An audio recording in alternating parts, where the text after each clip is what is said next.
Hey, ofmyseat here, back again with another brand new video. So today I will be no damaging all the missions in Splinter Cell. Now what that means is I will pretty much be going through the entire game without taking damage. So yeah, this is a little bit new. This is not a beat 'em up, this is not a hack and slash, this is a stealth game. So I don't know, it was a little weird to like kind of move my no damage tactics to a game like this. But wait, hold up, they're You talking. can use my name, the room's safe. Lambert. Good to see you again. I trust NSA orientation is going well? Well enough. Everybody's been real coy about what exactly I'm allowed to know. It's the nature of the agency. We don't let any one person know everything, which means we've all got to work together. Even though I'll be out there alone. You'll be transmitting to us in more ways than you can imagine, and we'll be online through your earpiece and OPSAT. And that's how we're handling training. Yep.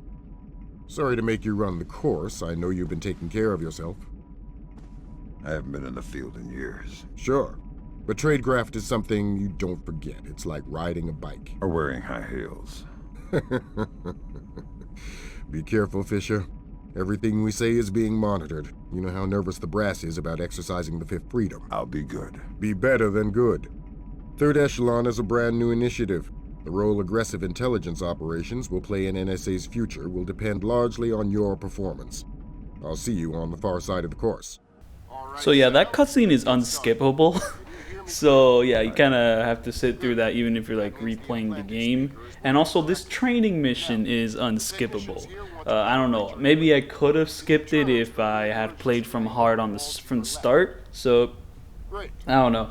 So yeah, I'm on vacation right now. I don't exactly have access to like the PS4, PC or anything. So I didn't think I'd be releasing a video anytime soon. So like I just thought, hey, I'll just play a game which I haven't played in a while because I don't know, these past like few months have been nothing but Yakuza, but also they have been nothing but replaying Yakuza because I don't know, I've been mostly like playing games I've already beaten before, so it's kind of like, man, I really need to get like something new here. So like, I mean, why not tackle the old Steam library and boom, Splinter Cell. So Splinter Cell as a series is something which I have well, limited experience with. I've beaten Chaos Theory and Blacklist. That's pretty much about it. But now I can say I've beaten the very first game in the franchise. And well, there's two other games which I played a little bit of, but I haven't exactly beaten. So there's Pandora Tomorrow, which I kind of wanted to start off with because I heard a lot of good things about it. I don't know. So I got it for the GameCube just because, I don't know, I own a GameCube. And pretty much it was going pretty smoothly. I don't know, the game didn't exactly run the best, but then there came a certain point where there was this one level where you had to exit through an elevator, and then I tried to get into that elevator, and then there was an invisible wall in front of the elevator. So I was just kind of like, hey, what's going on? Why can't I go through there? And then I realized it's because for some reason the game just like broke itself that I couldn't proceed. So my playthrough of Pandora Tomorrow just dropped at that exact moment, and I do not plan on picking it up again, at the very least on the GameCube. And I've played a little bit of Conviction, but not the main campaign. I don't know. My friend, he owned it and he wanted to play a bit of the co-op campaign, so we went ahead. We went through that and it was fun, like the co-op campaign and all that. So like, alright, cool. I don't know. I also did the Blacklist co-op missions with like the same friend. However, that was quite man. Okay, I should probably save that for if I ever do make a video on Blacklist. So yeah, Splinter Cell. So yeah, the way I'll be applying the no damage like to this game, well, I'm actually following another video which has attempted the same challenge by a YouTuber slash streamer called Carcinogen SDA, who has no damage this entire game, every single mission with no alarms. And I pretty much followed his video as like a complete guide on like how to do it because I don't know, it's a weird thing because like, I mean, with boss fights, I don't know, I was like a little worried about doing this video just because I don't know how cool it'd be to like actually no damage all the Splinter Cell. Like, I'm not sure if it really translates as well as no damaging all the boss fights in a beat 'em up game, because I don't know, because like in a beat 'em up game, it's like kind of your skill, your thing. I don't know, you can kind of make it your own video, but I don't know, maybe with this it kind of felt like I don't know how much skill will be involved in like following someone else's strategies, because I don't know, like coming up with your own strategies is kind of like part of the difficulty. So if I already know like what to do from the get-go, then you know, I don't know, doesn't that kind of take away a bit of the skill from it? I don't know, but I decided to go through ahead with this anyways. I don't know if y'all have any thoughts on that, leave it in the comments, you know, like, comment, subscribe. Yeah, So here you have tutorial level, nothing too like grand or epic. However, watch this. So that is a legitimate technique to use when playing Splinter Cell for sneaking. So pretty much like Splinter Cell has this thing with sound where pretty much like, okay, so I'm playing on PC, so I can control the speed of my movement just by moving the mouse wheel like up and down. I mean, on console, I'm assuming that you would just tilt the control stick slightly to move slowly and then push it completely forward to move fast. I'm assuming it's like a system like that. But on PC, they translated that to moving the mouse wheel up and down. So okay. So like the first two speeds, like enemies won't hear you, but pretty much every other speed after that they will. However, the issue with this is that your slowest speed, like enemies walk faster than that, and like your second slowest speed, I mean, you might be able to catch up to enemies, but it's still not exactly ideal. So one way to get around that is to go full speed, however, to toggle crouch over and over and over and over and over. So if you just keep pressing, if you keep spamming that like crouch button over and over and over while running, your footsteps will be completely silent to the enemy. So you can kind of just run up to an enemy, just crouch, to like grab them, to like knock them out, you know, yada yada yada, like awesome. So yeah, I mean that technique is really, really useful. Like a Dutch brothel. At 0, you're a ghost's shadow.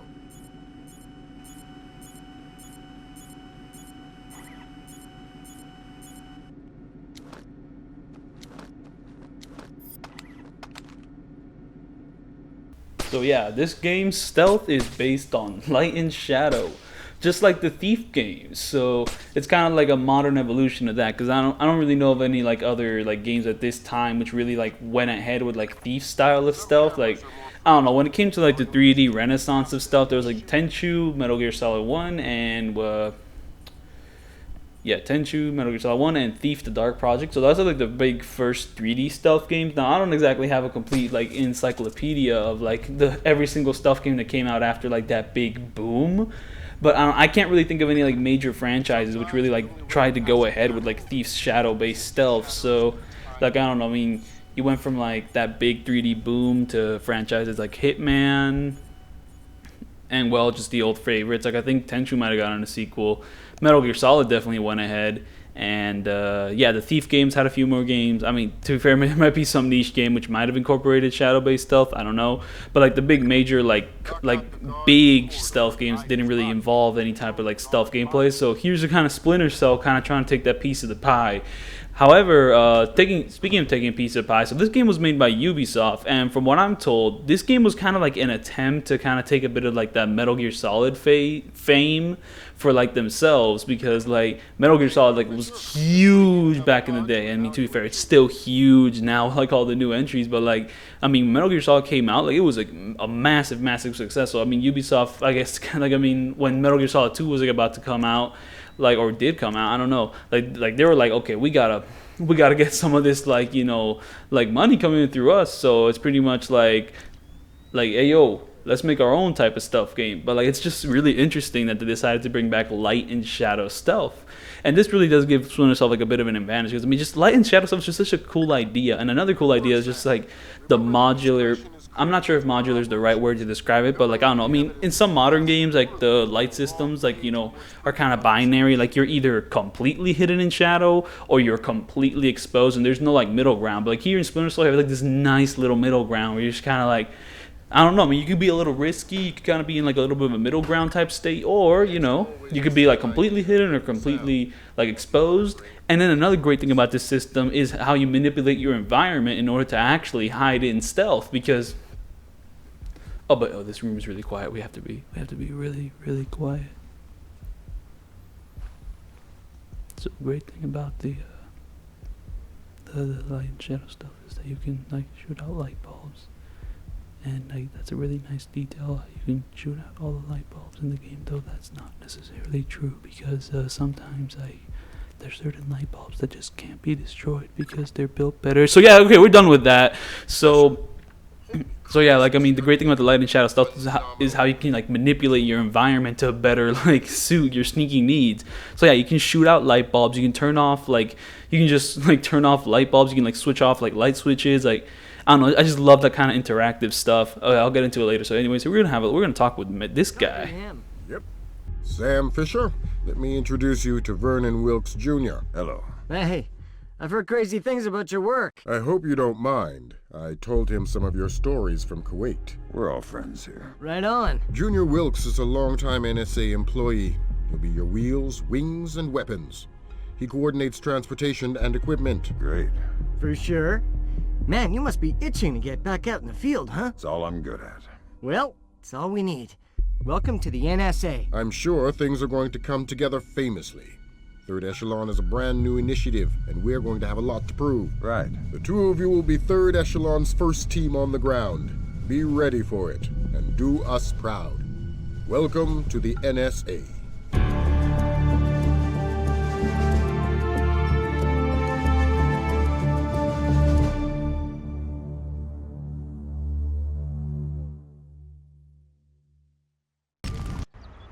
Fisher. So yeah, I mean, I might have mentioned my like rule set like a little bit, but maybe I should go into it a little bit further. So yeah, I don't know, my boy who helped me out with like this entire video just by being extremely good at the game, Carcinogen like SDA, like pretty much like his video, what he did was he took no damage, he raised no alarms. However, he was not ghosting, and I do not plan on ghosting either. So I'm gonna be killing some people. I might even be getting into like some straight shootouts at certain points. Like there will be some ghosting involved, but that is not exactly my objective. My objective is just to take no damage, to raise no alarms, and just kind of go from there. However, this game can be kind of liberal sometimes with what won't raise alarms. So you know, like don't be shocked if I start to get a little bit actiony with this game. And to be fair, this game can kind of force you to be a little actiony as points, because I don't know, this is kind of the point where certain stealth games are like adding action set pieces to be cool, and you know, kind of ruining the flow of their stealth. So it's kind of like, bruh, come on, man.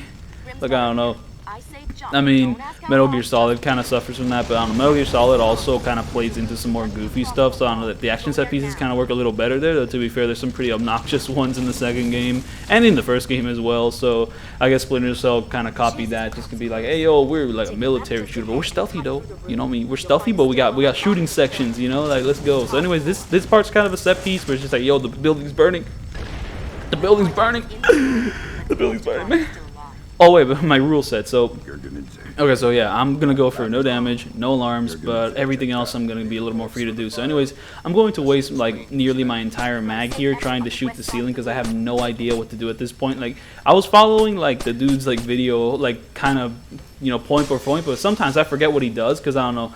A hard thing about like doing all the missions no damage is kind of remembering all the strats. It's kind of hard to remember everything you have to do, and not only remembering it but also like learning the strats on how to do everything. Like it's hard. Like I mean, it's difficult. So sometimes I might just forget, and then I'll have to come up with something up on the fly. Or sometimes like the strategy I saw in the video don't apply to me because I don't know, for some reason, like I mean, I like entered like an area where the enemy patterns were like slightly different because I screwed up a certain thing in the beginning. Like I mean, like a lot of things could change no matter what. So anyways, for this strategy, like I pretty much did like the crouch while running. I grabbed the guy, and now I'm gonna shoot out the lights while holding him hostage. What I'm gonna do is I'm gonna like bring out the other guy who's inside that house, and I'm just pretty much gonna shoot him. So yeah, let's go. Oh yeah, so another thing about the way I'm tackling this is the way I'm going to use quick saves. So, night vision goes, bring him out. A little messy, but boom, it's over. So then we're just gonna knock that guy out, and we're gonna move their bodies into the darkness because this game has a system where if you don't hide bodies in the darkness, if you leave them exposed in the light, if you like, you know, move on with the level, there's gonna come a certain point where like an alarm's gonna be raised because I don't know, but someone found the body. Like it's not gonna be like you know, an enemy like literally found the body, like, you know, physically. It's gonna be more like a system where if you run away from the area, like the game will just like kind of check for bodies, and then if there is a body like exposed in the light, then they will you know, go a little crazy, go a little kooky. Ooh. But anyways, the way I'm going to be using quick saves throughout this video is, so I don't know, Splinter Cell missions, I don't know, they can't load in everything at once. So pretty much like, you know, they'll load the first part of the level, but then once you're like done with like a certain section of the level, like they'll load up the next part of the level. So like each mission, like the mission is kind of separated into like these chunks. of like, you know, different sections. So pretty much like after I'm done with the first chunk, I'll quick save at the very beginning of the second chunk of the level, and pretty much like from then on I'll just like every time I fail like the second chunk of the level, I'll just quick load to the beginning of that chunk of the level. So yeah, that's the way I'm going to be using quick saves. And the reason I wanted to do it like that was because at every like new chunk of the level, the game auto saves. So, you know, if you weren't using quick saves, you know, it'd be auto saves. But however, the reason I'm using quick saves is because I think sometimes the auto saves are a little more generous. I'm not sure, I haven't tested it. Oh, look, this is stupid. So what happened here was that I pressed shift too hard, and for some reason that like activated Windows to like pop up a sticky keys like prompt. So it's like, hey, do you want to turn on quickie keys? Like, I don't even know what sticky keys are, man. Like, shut up. You just straight up like froze my game. But somehow, even though it froze my game, I still landed on the ledge perfectly. So yeah, this game has a little bit of platforming. So something you can do is like a wall jump. So pretty much you kind of run up to a wall, you press shift to jump, and then like, you know, you jump. But then if you're near a wall, you can press shift again, you can jump off that wall. So pretty much I positioned myself to pretty much jump like to the left so I can grab the ledge up there, because the way to sneak past these guys is just to like sneak up on the ledge through here and just kind of slowly make your way through there. However, you really want to make your way like all the way to like to the end, because if you drop off too soon, the guards there will hear you, and we have to like run through like this light area over here.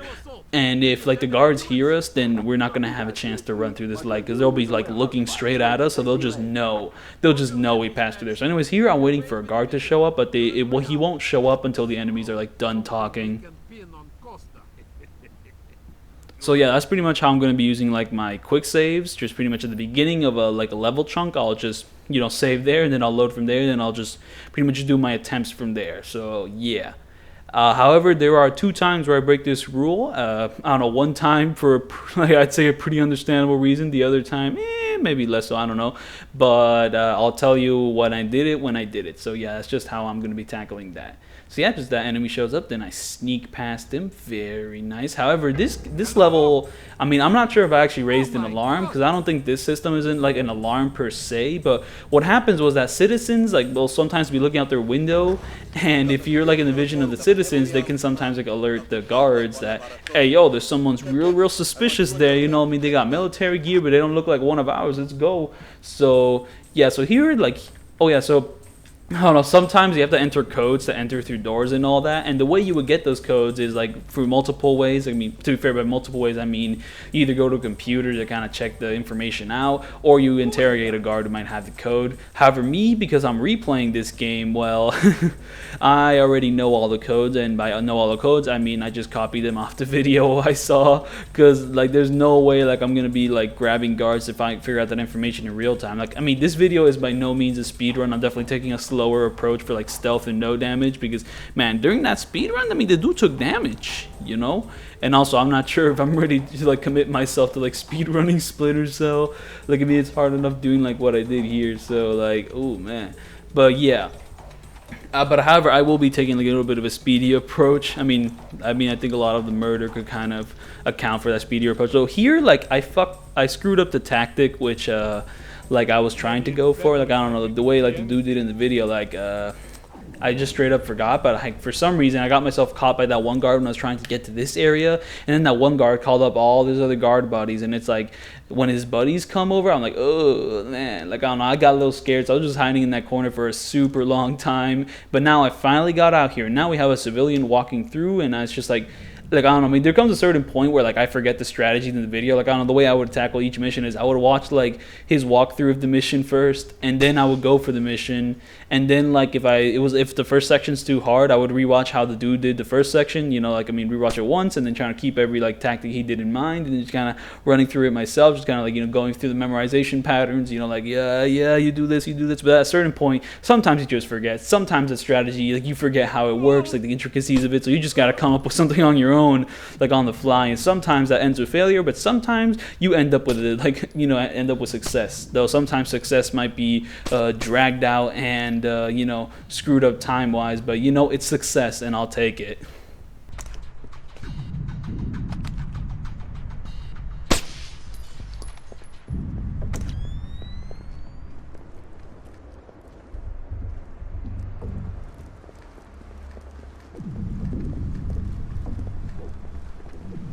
So here we're gonna commit a bit of a mortal sin. So so here we're just gonna wait for like the civilian to pass by. But then civilian, oh, the reason he got freaked out was because of the light. But I thought he got freaked out because he saw me, so I just straight up killed him. And then like I got this message from Lambert like, "Hey yo, don't kill civilians." And I was like, "Damn, the mission's finished." No, it's like one more mistake like that, and the mission's finished. Like what? What do you mean one more? What?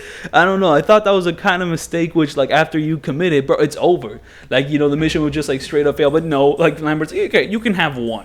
You can have one civilian death. Like, what? Are you kidding me, dude? Like, what's up with that? It's like a PG-13 F-bomb. Like, what? Are you serious?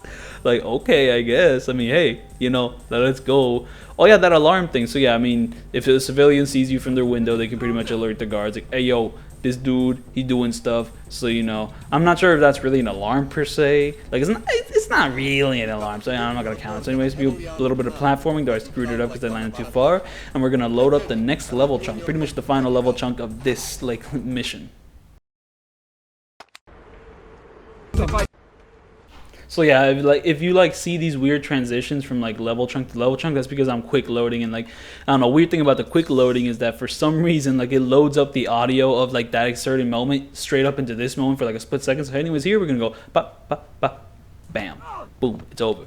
So then there's like two different enemy types in this game. There's like the normal enemies, which you can only knock out if you hit them from behind. Like, I don't know, if you hit them from the side, there's like a small chance that they'll be stunned for a little bit, so you could hit them twice. However, if you hit them from the front, they won't react. And then there's like little babies like this guy who you can pretty much just run up to him and hit him from wherever you like, and boom, he gets knocked out. So it's pretty simple. So yeah, I just pretty much just run up to this guy, boom, take him out. And coming up, there's going to be a camera. Oh, yeah, cameras in this game. So I don't know, one way you have to deal with cameras is that there's certain cameras you can shoot out, which is very nice. And then there's other cameras which just straight up cannot be shot out. So you pretty much have to sneak by them. But I don't know, a cool way to sneak by cameras is that it's usually possible to shoot out all the lights in that camera's room, so you can pretty much just walk around in darkness. So yeah, if you're completely like hidden, the camera will not see you. So yeah, you have to go to that area to pretty much like find like some agent who got killed and whatever, yada yada yada. I don't know. The stories in this game is not that interesting. I don't know. It's kind of like a whatever, like conspiracy, like I don't know, espionage story. Like, not really feeling it though. I will say Michael Ironside does a fantastic job as Sam Fisher. He really owns his character, and he will continue to do so throughout the series. And also, I just gotta say, like, I mean, the conversation, like the radio conversations are pretty entertaining. Like, I don't know, Lambert and like Sam Fisher's chemistry is just like really nice. Though I will say some of the other characters aren't as memorable. But like, I mean, in this first game, I'd say Lambert and like Sam Fisher have a pretty nice like relationship / chemistry. Like, I don't know, their dialogue bounces off really well against each other. And like the next two games, I think will do a better job with that. Though I know about Chaos Theory. Chaos Theory gets a lot more charismatic with it. Well, I'm not sure about Pandora Tomorrow though, but it should be probably on the level of this game. And this game's like, fine with it. But the actual like main story, man, I do not care. Alright, so anyways, here in this room, pretty much like the only enemies are just those dudes sitting on the computer. So like if you just sneak past them, and the way I do it is just by the crouch walking. So like, I just kind of do a little bit of crouch walking, and then there's the little dude in the room. Like that's the one guy you want to knock out because there's information on that computer you need to get, and then after that we have to leave the level. However, you have to, so pretty much the way you leave this level is by going out that door over there. However, when you go out that door, make sure no enemies can see you, because if they do, like, they can just straight up like kill you even if you complete the mission. Like, I had a certain run where I ran out here and then it said mission complete, but then the enemies also ran out here and then they started shooting me, and then it literally went from like this screen and then Sam Fisher died, and then it turned red and said mission failed. So like, mission complete, then mission failed. Like, bro, come on, man, come on. Echelon got a positive ID on your target from the morgue security cameras. So here I was kind of lost on what to do, but then I realized I had to rappel on this thing, and then once we rappel on this thing, it'll like go to a cutscene? No, that must be a different moment. No, we just enter this room. Who? Me? Grimm's daughter just pulled up the schematics on the ministry. They've got a laser security grid online in the courtyard. So I stay out of the courtyard. Don't let them trigger any alarms at all. We still don't have any official approval from the Joint Chiefs for this operation. So yeah, here I kind of screwed up. However, thankfully, like, I hit him from the side, which kind of stuns him, and then I was able to hit him twice. However, the way that works is just so strange. I don't know. Like, I mean, I don't exactly know like how the guard like stuff works. I don't know. It's like, I mean, like what exactly qualifies them to get stunned? Like, I mean, I just do not know. I really like to know though, because knowing how a guard gets stunned would help me greatly in like trying to take out guards. Because I mean, most of the time when you run up on a guard, like he just straight up like pulls out his gun with no hesitation, just starts blasting you.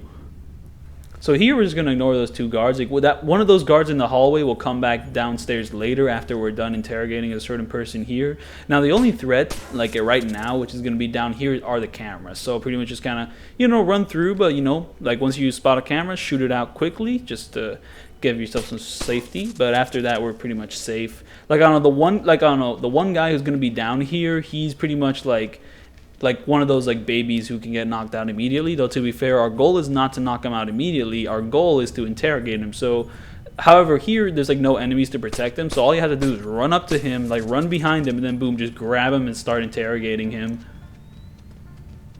There's 2 cameras in this area though, so just be sure to shoot those out.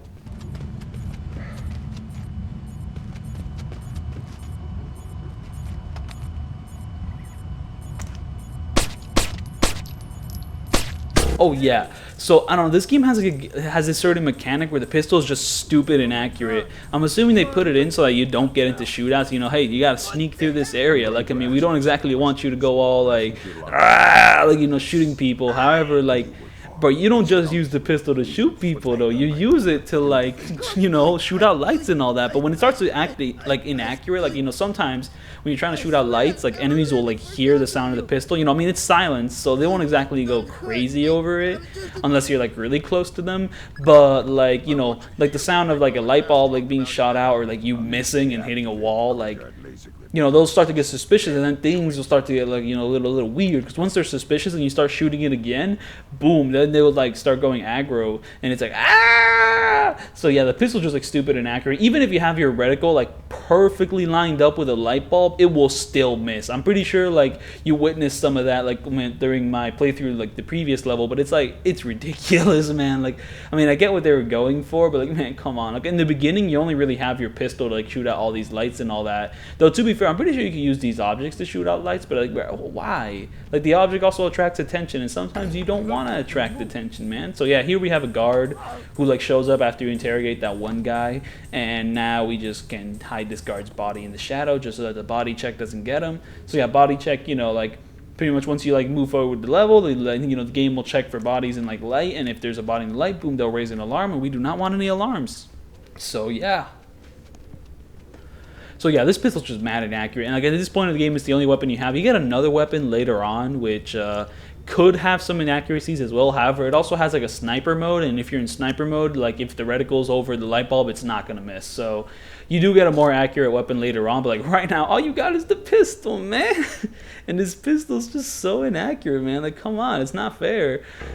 Oh, so I screwed up here, but like I like did the biggest clutch possible. Like, just that's pro gamer moves though. That guy's dead. Like real, I just unloaded an entire clip on him. But hey, sometimes you gotta do what you gotta do. Like, I mean, yeah, that's the hard thing about doing like the toggle crouch. Sometimes like you kind of stress out. Like, I mean, it's kind of like rubbing your belly and like your head at the exact same time. Sometimes the coordination is just like screwy. So sometimes I'll be like, spamming that crouch over and over, but then sometimes I'll start spamming like the left mouse button, because that's how you like knock people out. And sometimes I screw up the coordination, and like I start holding like the C button down, because I mean on Splinter self on PC you press the C button to like crouch and all that. Sometimes I'll be mashing it too hard, and sometimes I'll hold it for a little too long, because when you're running and you hold down the C button, you do a roll. So sometimes I'll do that, and if you do a roll, that pretty much screws up your entire strategy. And then like, boom, the enemy's gonna see you, but at the very least it kind of rolled, pulled out the Glock, just started going, that's not a Glock. I don't know what type of gun is that. So anyways, here's a little cutscene where people talk or something. Or they don't. Yeah, they don't. There's going to be a little conversation later on, but like, oh wait, there's a little conversation on the radio, but I'm not going to stop for that. So anyways, here I'm going to try to do like a strategy where I jump up onto the pole here, and oh, thankfully it worked first time. Very nice. So yeah, if that did not work out, I would have fallen to the ground and just straight up like, oh no.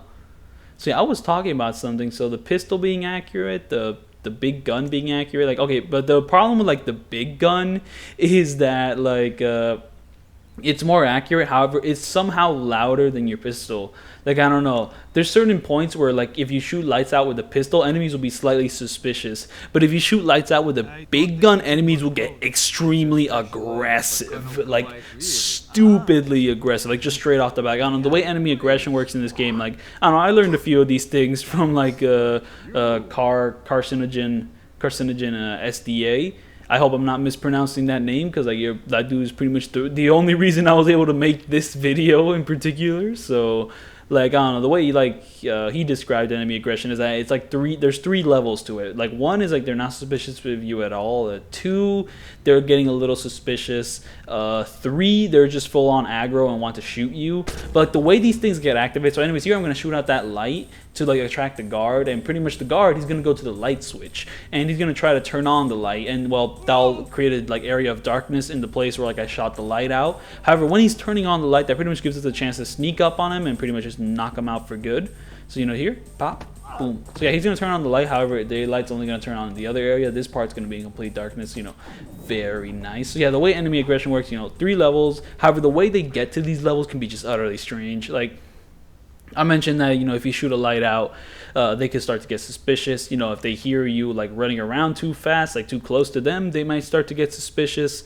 And if you like knock out one of their friends right in front of them, they might go to level 3 immediately. But like enemy aggression can just be like weird, man. Like I don't know, it could like activate too fast at points, because I don't know, you're just trying to shoot out some lights and then boom, they're like immediately like sometimes they'll just go immediately aggro, and it's like, bruh, come on. And then there's like, and so yeah, like I mean, shooting out with a pistol can sometimes, like, you know, they won't activate aggression, but shooting out with like the big gun you get later on, that will immediately activate their aggression. I mean, here I'm gonna try to like pretty much kill everyone in this level. Like I don't know, I mean, I forgot what the guy did with the third guy, so I just kind of stood around waiting for like something to happen. Then the third guy came to my area, so I just kind of killed him, boom, cleared out this entire room. So I don't know, pretty much the strategy, the thing you're supposed to do here is like, I mean, the way I did it was I just killed these 3 guys, and then after I did that, you go to the computer, and once you go to the computer, it pretty much spawns in like a colonel or a general who can open the door to the next area. So you pretty much just stand here waiting for that general to come down here, go to the computer and sit down, because the general will like go to sit down on that computer, and that pretty much gives you a chance to kidnap him, because the next door is blocked by this like sensor, which, you know, you have to use that general's eyes to go through. So you pretty much have to kidnap him, pretty much shove his face into that machine, and then knock him out, and then go through go to the next area.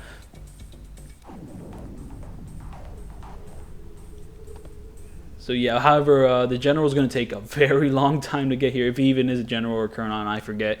So pretty much like once you spawn him in by using the computer, like he's gonna first go to that one room where you turned off the lights, because that's the weird thing about the enemy aggression. Turning off light switches, enemies get so like offended when you do that. Like straight up, like there's been moments where like I turn off a light switch from like across like an entire hallway, and then like an enemy at the end of the hallway will be like, "Hey, who did that?" Like they are super sensitive to that kind of stuff. It's so annoying. Like, why are you paying attention to that, bro? Like, what is wrong with you? Like, enemies are just so sensitive to you, like, turning off light switches. Like, bro, come on, bro. Like, why you gotta do me like that? So anyways, here, we're just waiting for the colonel to show up, or the general, man. I don't even know, man. This dude isn't even important, man. Get out of here.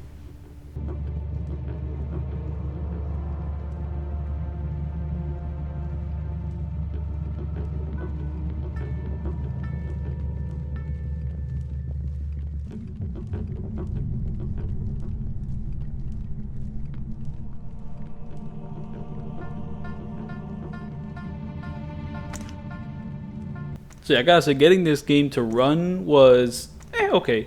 Like, I don't know, I mean, there's a problem later on in this game where I had to install some like patches to like actually get it to work. However, those things don't show up right now. Like, they show up at a later level, so I'll talk about it when we're at that later level. However, I will say I installed a widescreen patch, but to be fair, I wasn't planning on doing it on widescreen, because I'm actually kind of fine with like the I don't know, 4x3 format. Like, I don't know. There's this weird thing with games where, like, I don't know, people just really want the widescreen patch. But, like, with movies, no one really does that, though. To be fair, streaming services have made very poor decisions, like stretching out the Simpsons aspect ratio to fill the entire screen, sometimes, like, screwing over, like, certain visual jokes in, like, the episode. Like, that's kind of stupid. Like, I don't know. I mean, I believe Disney Plus did that, and it's like, bruh, like, why are you, like, ruining the show, bro? Like, why are you doing that? And, like, you know, at least give us the option to either, like, have the original, like, resolution and also the stretched out resolution. But, like, you know, since, like, Disney Plus was like, no, you're going to have the stretched out resolution and you're going to like it, though, to be fair. I'm not sure if they fixed that. Like, that was, like, an old issue. Like, that was, like, one of the things people were talking about, like, the very second, like, Disney Plus came out. So it's, like... So, like, but with games, though, like, I don't know. I don't really hear any complaining about that. Like, I mean, I hear, like, the odd thing where some people, like, prefer, like, the 4x3 aspect ratio. But, like, that's, like, a very odd thing. Like, I mean, I don't hear, like, anyone saying, like, you have to play a game at, like, 4x3 to fully enjoy it. Though there might be a few exceptions to that rule. But, like, I don't know, with these big old games, like, it's, like, there's always, like, a widescreen patch to, like, help you out, though, too. I mean, I don't know, isn't there, like, an advantage to playing at, like, 4x3? But to be fair, like, well, games aren't movies. Like, I don't know, with games, like, I mean, the way these widescreen patches work, at least ideally, is that they'll just scale it to your computer screen. So it's not going to be like you're ruining the original format or whatever. It's just going to be like the game being stretched out on more modern hardware in a natural and concise way, though sometimes, I mean, it could be screwed up. But to be fair, the way that gets screwed up isn't usually with these PC mods. The way it gets screwed up is like with those, like, I don't know, console HD collections. Because, like, the Ratchet and Clank HD collection, like, one issue that when, like, they stretched out that game's resolution to, like, I don't know, more 16:9, I believe.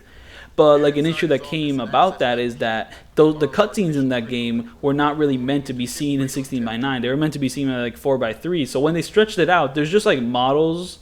Like, I don't know, I mean, like, you know, I don't know, Ratchet would be talking with, like, someone, but then Clank would just be in the corner doing absolutely nothing because the developers, like, put him there, and they didn't think anyone would see him because their game was originally released in 4x3, but when you stretch it out to 16:9, they do shows up here. So anyways, the strategy here, the strategy in the courtyard is pretty much just run up to the middle of the courtyard, use the microphone to listen to that conversation, and then when they're done with the conversation, run to, like, the end of the level, climb up that, like, you know, grapevine or whatever, or, like, grass vine, I don't even know, and then you pretty much load up the next part of the level. And then once we're in the next part of the level, run to this little corner here, stick your, like, back against the wall, wait for, like, the two soldiers to, like, run away, and then pretty much enter the elevator to just exit out of them, just because, like, I don't know, they just couldn't see you. You were just hidden. You were blind.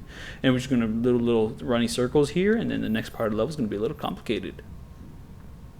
But yeah, the widescreen patch is very nice for Splinter Cell, so, you know, no problem there.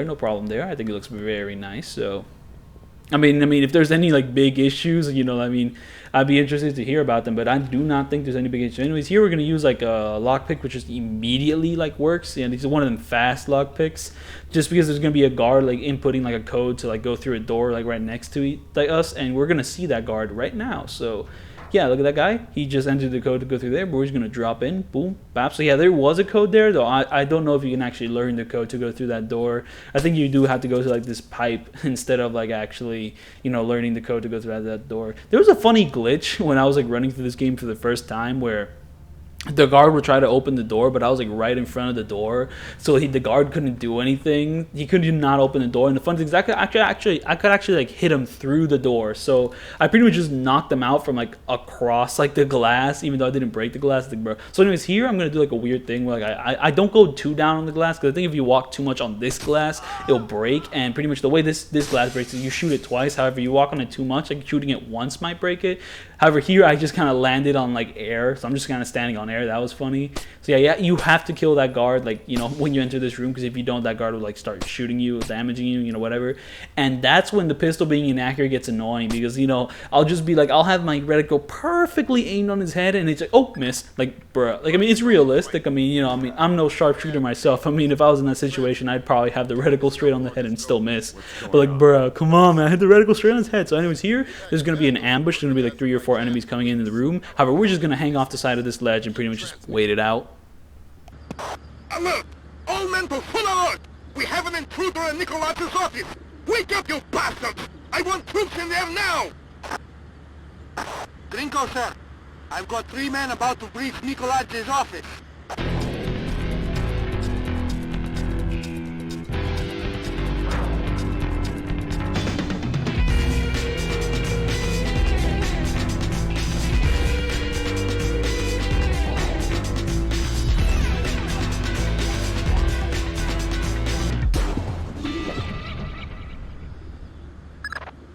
Fisher, we need the rest of the files from Nikoladz's computer. This stuff is going straight to the president. He might be headed for military action, and we're going to need airtight proof. So yeah, this game has action set pieces, as I mentioned before, and they're usually, yeah, they are definitely the worst parts of the game. And also the music track that accompanies these action set pieces is kind of obnoxious. Like, I don't know, like, I mean, something about the guitars just do not rub me right for, like, this kind of game. And also, it reminds me too much of, like, Wonder Woman's modern theme, like, I don't know, in the, like, the modern DC movies, like, the one with, like, the electric guitars, like, the one that goes, like, it sounds dumb. And, like, these guitars kind of remind me of that, though, to be fair, I think Wonder Woman's like theme is like electric violins or something like that. Well, this definitely sounds like guitars to me. I'm no expert on the subject of like instruments, but I don't know. That's just kind of like what I think it is. But I don't know. It's obnoxious, and it's also there's the association element where like this music track is always associated with like the worst parts of the game. Though to be fair, at the very least in this part we can kind of run past or like sneak past like these action set pieces. Like, you know, later on that's not gonna be as simple. So, you know, it's just really obnoxious. Cause it's like the stealth is good enough, man. We don't need to like take him subpar shooting. So anyways, this is definitely one of the worst levels of the game. Probably the worst. Though it does look kind of nice, though. I mean, if they were kind of aping like Metal Gear Solid 2's success, I mean, this is definitely the level that's most similar to that. It's kind of a little oil rig. But at the very least, in this game, it's just one level, while in Metal Gear Solid, that's kind of like the whole game. At least in Metal Gear Solid 2. Though, to be fair, there was a boat as well. But, you know, whatever. I don't know, but I do really like how this level looks. I mean, I gotta say, like, I mean, Splinter Cell, like, I mean, it's definitely aged visually, but it's also held up visually in a lot of nice ways. Like, I mean, like, the main thing is the lighting. Like, the lighting looks awesome in, like, Splinter Cell. Like, I don't know, it's just got a really nice shade. I mean, if they're gonna do, like, this light and shadow, like, stealth, like, I mean, it's really nice that they really just nailed the lighting. And also, I just really like the way, like, color can sometimes be used in Splinter Cell. I mean, look at this, just, like, the nice oranges, like, with the stark, like, with the stark blacks and all that. You know, it looks really nice. For like an old game. I mean, like the character models are definitely like aged, and you know, I mean the textures are definitely aged. You know, it's an old game. Like, don't get me wrong, it's not like the best looking game ever, but you know, it's all right. It's nice. I don't know. I guess the reason I mentioned color is because I don't know, one thing which happens when you activate your like night vision goggles is that everything turns black and white. I like this detail because I don't know. Like, something about like night vision goggles is that I don't know. Sometimes in games it can be kind of useless. They just turn to screen green. It's like, bruh, I don't want to see the screen green. I want to actually see what's in the dark. And the thing, oh, another great thing about Splinter Cell is that this game can actually be dark. Like, I don't know, like darkness is actually like important to this game, so that your night vision goggles are actually useful when you create darkness. Because like darkness normally you can't see anything in there because it's dark, man. Like, come on. But like here, like you can just use the night vision goggles and then boom, you can see everything. And also kind of gives the game a nice little flair, you know, going from like, you know, complete darkness to like this cool black and white like filter. Like, all right, nice. And the black and white filter actually does let you see what's in the darkness. Because I don't know, one thing which happened in Blacklist that they had night vision goggles, but they were just completely useless. They just added like a green filter to the game. Like, I just straight up did not need them. It was better to just not use them. So it was just kind of like, bro, come on. So yeah, this level is obnoxious because it's one of those more action-y levels, and also we have to like kind of tail a hostage or something. No, it's like a tailing mission kind of, like at certain points, and it's just kind of like, man, come on. Like, tailing missions are usually like some of the more obnoxious parts of like any stealth game. So it's like, bro, come on, man. And also we have to do a little bit of platforming here. This is a strategy I took from the video where pretty much we just go on these like little things here to kind of run to the area somewhat undetected. So pretty much like, I mean, our target is pretty much like walking with like a group of guards. He has like a suitcase which we need. So just here we're just gonna walk off and kind of go on the ledge. So yeah, another thing about walking off on ledges and grabbing them immediately is you want to walk off parallel to the ledge. So pretty much, you know, if you're trying to walk off, you know, straight to the screen, you know, walk off straight to the screen, and then the character would do like a 180 to grab the ledge. So always like you know, walk off parallel slowly off the ledge, and you'll like 180 to grab it. So anyways, this guy up here, like, on the way it was handled in the video, like he shot him. However, the way I'm gonna do it is I'm just gonna run up to him and knock him out, because I can just do this funny crouch walk thing, boop, bop, bop, pop. Another thing about this level is that there are no body checks on this level, so you can pretty much just run through the whole thing, knocking dudes out, leaving them exposed. You don't have to hide bodies. So, you know, just Like whichever guards you kill or knock out, just leave them where they are, even if they're exposed. It doesn't matter. And to be fair, you don't really have that much darkness to work with here. You know, you're working out like it's straight out at dawn, so it's like, bro, come on. So here we're just gonna wait for a couple set pieces to happen for the guys to like move forward, and then there's gonna be one soldier left, which we're gonna run up to and knock out. Like on the way the dude handled it in the video, he shot him. However, shooting people with the pistol is inconsistent. So sometimes that headshot you really want it to land, just straight up won't land. So it's like, bro, come on, man. So I mean, I actually found it safer to run up to enemies and knock them out than to straight up shoot them. Though there will be some shots fired in this video. We're under attack! I mean the video definitely, but I mean more specifically in this mission. So, anyways, we're gonna wait for that one guard to walk off to the side, and we're gonna run up here to get like closer to him, and then he's gonna come back, and he's gonna be standing there like near the fire, and once he's there, we're just gonna crouch run to him and knock him out. American fighter plane! Oh yeah, also another funny thing, you're gonna see it like in the corner, is that my battery was starting to run out, like I mean at this section, because it took me a couple of attempts to really get this section right. It's just obnoxious. There's a lot of waiting you have to do for like the dude to walk forward, for events to happen, for set pieces to like transpire, and it's just like, ugh. Like it was annoying. Like this level probably the worst in the game, though to be fair there is one level later on which like might be worse just from like sheer like assery. So anyways, here we're going to turn that on to distract the enemies. So then two enemies are going to come here, and I'm going to shoot one of them to kind of like get them aggressive and make them chase after me, because I need them to chase me to like a certain section where I'm going to blow them up with like gasoline. I'm going to blow up one of the gas pipes, and it's going to be a big explosion. So yeah, I'm just going to wait for that one guy to shoot him in the chest. One's going to make him aggressive. Now both of them are going to start running here. I'm going to shoot that red pipe. Once I see an enemy like show up, boom, shoot the red pipe, it's over. And then boom, they just blew up. Barbecue.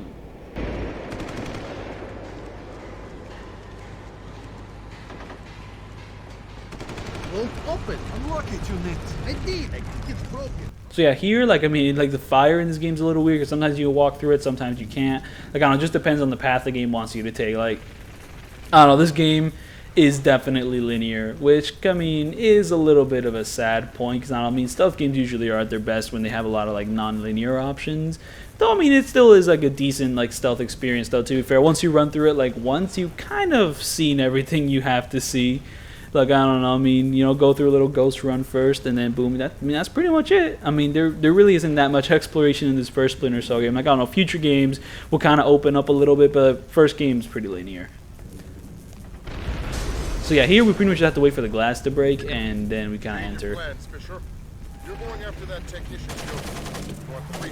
So yeah, this is actually going to be a little annoying, because it's kind of weird if an enemy will notice you or not. Because I don't know, sometimes I had parts where like enemies will straight up notice you. Oh, and look at that, my battery ran out. Like it kicked me out of the game, and pretty much told me, hey, your battery's like 5%. Can you please, like, you know, stop playing? Like, no, I have to finish this level, man. Like, come on. And then like the Steam notifications show up in my recording. Like, what? Look at that. I have freaking 7 minutes left. What? Oh my god, we gotta finish this level now, man. Like, come on, let's go.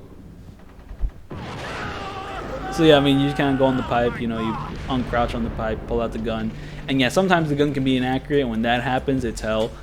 So yeah, and, this next part, the dude shot this guard. However, I'm just gonna run up to this guard and just pop him, and then we're gonna move down here. However, this time I actually am gonna shoot the guard. It's gonna be very important that I do actually land that hit. So on the guard, like, he has a certain pattern thing. Oh yeah, look, did you see the screen shake here? That screen shake only really happens when like you get shot, or like, I don't know, when the level rumbles or whatever. So anyways, this guard's gonna show up at like this exact corner of the room sometimes. So pretty much I'm gonna be like on the stairs here, shoot him out there. Cause I don't know, getting into direct confrontations with enemies will usually just end up in damage, because like enemies have hit scan, and hit scan, you can't beat hit scan, so it's not gonna happen. So anyways, here I'm gonna pull out my lockpicks and become resistant to blast damage, and that'll be pretty much that. So oh yeah, I don't know, I haven't mentioned this yet, but this is gonna be my longest commentary video yet. I mean, I thought the Yakuza 7 video was long, but no, here we have 3 hours and 17 minutes. So I don't know, the dude's so yeah, my attempts are definitely slower than like the dude I watched. So like I don't know, he did it in like 3 hours and 3 minutes, and that's including cutscenes. I don't know, I skipped the cutscenes, but I still took longer just because like some of my attempts are a little bit let's say not perfect. So, anyways, here, like, there's really no threat to letting this guy run. He's just gonna run to like a certain section of the level and pretty much just like cower in fear. However, I'm assuming, like, I shot him because I don't know, the dude I watched also shot him, and also speedruns, they also shoot him. Well, to be fair, I'm not sure if I actually watched the speedrun for that long to get to that part, but like, I don't know, I'm assuming shooting him, like, you know, quickly will pretty much be faster than letting him run all the way to the end of a level. But I decided to shoot him just because, yeah, why not? So anyways, here is the CIA level. This level is pretty cool. But I don't know, this first part you just kind of run across before the enemies, like, you know, start walking across the field. So pretty much, like, there's two ways to enter this level, to my knowledge. There's like a pipe you can climb, and then there's like a vent entrance. Now the vent entrance is the one which the game kind of like railroads you into. It's like, hey, you have a certain bit of time to like enter through the pipes, but to enter through the vent. But the pipe section is actually a little safer. Like, I don't know, the entrance you get through the pipes means you deal with less enemies. So it's like, all right, nice, nice, nice. So we're just gonna go through the pipes, and you know, the pipes might be dangerous if like, the enemies are actually patrolling around, but we run so fast that the enemies don't really get a chance to patrol. And boom, that's like I believe the first section of no, we're not done with the first section of this level yet. We still have a lot to go. So yeah, this is gonna be my longest commentary video ever. And I don't know, one problem which happens with me when I do these commentary videos, sometimes I just go blank. Like, I just forget what to talk about, because it's like sometimes there just really isn't that much to talk about, or sometimes I forget what to talk about, because sometimes, you know, I want to mention something about the game overall, but sometimes I'll be stuck. There'll be like a section of the game which makes me forget that. So anyways, at this point there's gonna be guards walking around, so we're gonna use that nice quick pick at like little lock pick, and there's a camera right behind me, so I'm kind of being careful that it doesn't see me when I'm running around through here. So anyways, that guy there, he's pretty much gonna be staring at that thing the entire time. So I forget if I deal with him or not. Now, there's no point really dealing with him. You just kind of walk past him and, you know, you'll be fine.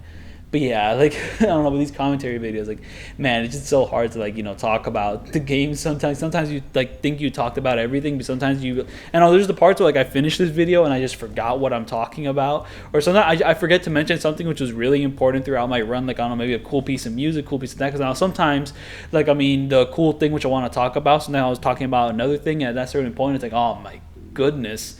So I came a little bit prepared, because this is going to be probably my most ambitious commentary video yet. I decided to have a little outline of stuff to talk about, and like, I mean, these videos are never really going to be fully scripted. They're mostly just like my thoughts, just kind of going at it, like, I mean, you know, from my strategies, like the way I handle it. I don't know, sometimes, I mean, I don't know, if I play a game for like long enough to do no damage, I mean, I'm assuming that I probably like have enough to talk about just from like my experiences, my struggles.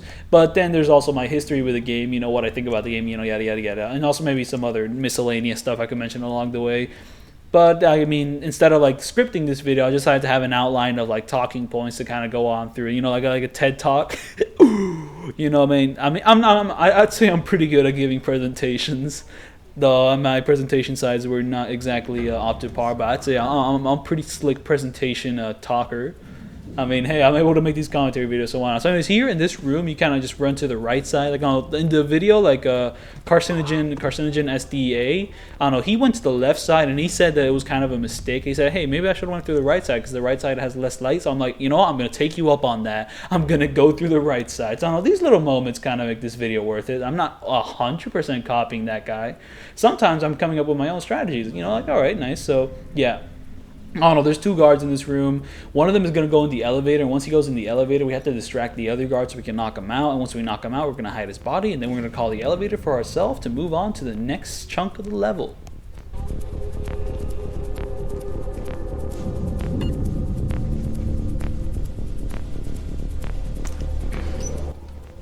I don't know, I mean, one thing which these commentary videos do is that they kind of just straight up irritate the throat quite a bit. Because I mean, once I'm done with one of these like really long ones, like, I mean, I don't know, my throat's gonna be like a little scratchy for like the rest of the day.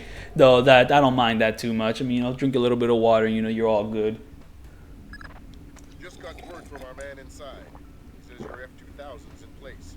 You can retrieve it in the storage room behind the generator backup. Goody. So here we're gonna run up on the first guard, boom. However, there's one of those like baby enemies, like they're in this hallway here. They're gonna step out for a little bit, then they're gonna step back in, then we're gonna run up to them and then just knock them out there, boom. We're gonna turn off the light switch here and then boom. So if you have the light switch turned off and there's no other guards in the area, like the body check will count the body as being in darkness, so you don't gotta worry about that. So yeah, once we're done with that, we're gonna run up here to get some sticky shockers, which we'll be using for later in the level. So yeah, in this level, this is where you get the cool gun. And the cool gun, it gives you a lot more options than your pistol. Like your pistol can shoot, and that's about it. However, the gun we're gonna get in this level, it can shoot as well, and it also has a mode where it shoots accurately, but it can also shoot secondary ammo. And that secondary ammo is like the air, like it's a ton of stuff. Like I mean, I'll get to it when I get to it, but there's like a use for like quite a lot of these tools. In fact, a lot of these secondary weapons are just way better than like shooting people. And also, these secondary weapons are non-lethal. They're not weapons, they're secondary ammo, but they're non-lethal options for dealing with enemies, and it's just very nice. Oh yeah, I mentioned that like the the baby enemies, the one who can get knocked out really fast. To be fair, they're not exactly babies. They're just not super soldiers like freaking like Sam Fisher here and like the people being trained to be in the military. Like they're normal people. There's nothing wrong with them being like knocked out immediately. Just you're not supposed to live your life like expecting a freaking super soldier to come in and like you're not supposed to train for that, man. At least if you're not in the military. Like, this is like if you have a desk job here, if you just like sifting through files, why are you supposed to like know like kung fu or like martial arts? Like what? Like I mean, there's nothing wrong with it, man. Like I mean, live your life how you want to live your life. I mean, we only have so much time, but like they're still pretty. Oh, so here I screwed up my strat. However, I was able to knock him out before he went for the alarm. And also, this was one of those enemies which was not a baby. So I got really lucky that for some reason he completely turned his back to me so I could knock him out. So yeah, the reason I knocked this guy out is because he's actually overlooking an area I'm going to be sneaking through. So like, I don't know, in the video, Carcinogen, he didn't actually knock this guy out. He went through that area with this guy still there, and he said that he was unsure if this guy would actually see you running through that area. So me, I'm gonna take no chances with that. So I'm just gonna knock him out. Kind of play my strat a little safer than usual. So here I'm gonna flip this light switch, which is gonna distract the guards. I'm gonna run really fast, which also distracts the guards and makes them start moving here. So I'll jump through there and pretty much jump through here. So yeah, these strategies are mostly just carcinogens. So like I mean, but sometimes I come up with stuff on my own. But like most of these, I'm just copying carcinogen, just kind of a little memory game. I don't know, the way I handle these codes is I just kind of wrote them on a flashcard, because yeah, I'm not going to remember those codes, bro. Like, so I just kind of had them on a flashcard near me and I just kind of typed them in as I went along. So this area, like, it's really loud, so you can kind of run through it and just knock the enemies out as you please. So, run up to this guy, boop, and then you run up to this guy. And, oh, he's going to go for the alarm. So, you want to knock them out before they go for that alarm, because once they go for that alarm, it's screws. Then you turn off the light switch and boom, they're in complete darkness, so you just kind of move forward with that. Oh yeah, I mentioned that when you use the night vision goggles, you go black and white, and like I don't know, and I mentioned that I like how this game looks with color, because I mean once you turn on and like you see the game in color, like they can have some really nice locales. Like I mean the orange areas looks really nice. So anyways, here now we finally have the cool gun. Very nice. But yeah, this game has some really nice locales sometimes. And I don't know what the best thing about this game is the way it uses like light and shadow. Because I don't know, some areas could be like really shadowy, and you could have like certain very specific areas be covered in light to have this really nice effect. Like there's just one area like in the final level of the game that just looks like so cool. So here we're gonna knock this guy out slowly, because there's no real need to use the weapon on this guy, just because I don't want to waste any ammo I got here, because I'm gonna need it later on.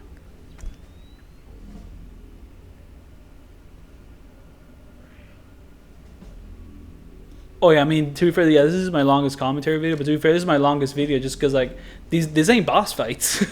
This is levels, just straight up levels. So, like, yeah, there's going to be a ton of minutes where I'm just kind of standing around, not doing much of anything, waiting for, like, a game event to proceed. I mean, with boss fights, it's very immediate, like, it's constant kind of action. You're not exactly waiting for, like, these, like, set-piece moments. And to be fair, this is a stealth game also, so sometimes you're just sneaking around, man. Like, this ain't no action game. Like, I mean, I was thinking like it could be kind of funny to do, like, all Splinter Cell boss fights, no damage. But, like, this game only really has one boss fight. And to be fair, the boss fight sections of this game are, like, the worst parts of this game. Like, I mean, I was thinking about doing, like, the boss fights in Metal Gear Solid. And to be fair, that game is a bit more of a contender for, like, all boss fights, no damage. Because, like, Metal Gear Solid does have some pretty neat boss fights. But also, Metal Gear Solid also has, like, another part of a game, which is, stealth. So, I mean, I don't really know how I would incorporate that. I mean, maybe I would do something like I did with the Splinter Cell video, but, like, the cool thing about the Splinter Cell video is that they have missions. So, like, I mean, you tackle each mission on, like, a case-to-case basis. Like, Metal Gear Solid has a thing where, like, it's the entire game. Like, you just run through the entire game, and it's just, like, I don't know how I would route that. How would I route the saves? How would I route this? So just like, how much of a game would I do before like saving and then loading up that save? Like, I mean, how would I do this like really? Like really, how are we gonna tackle this? Like, come on, man. Like, I don't know. Like, I mean, it's an interesting idea, though. To be fair, after this video, I plan on going back to some more Yakuza stuff. But to be fair, I don't really have much Yakuza stuff to go back to, per se. Like, I mean, I pretty much did all the games except for like the gacha, which is like. But like doing the gacha, that'd be funny.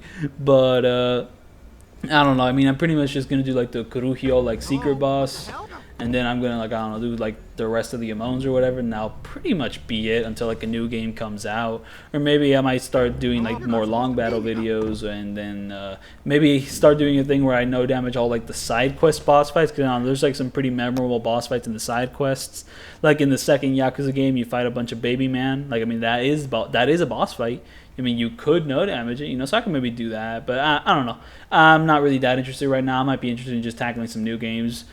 I mean, maybe, and also, hey, I'm just kind of looking for new opportunities here, man. I mean, my Yakuza, I mean, it's over.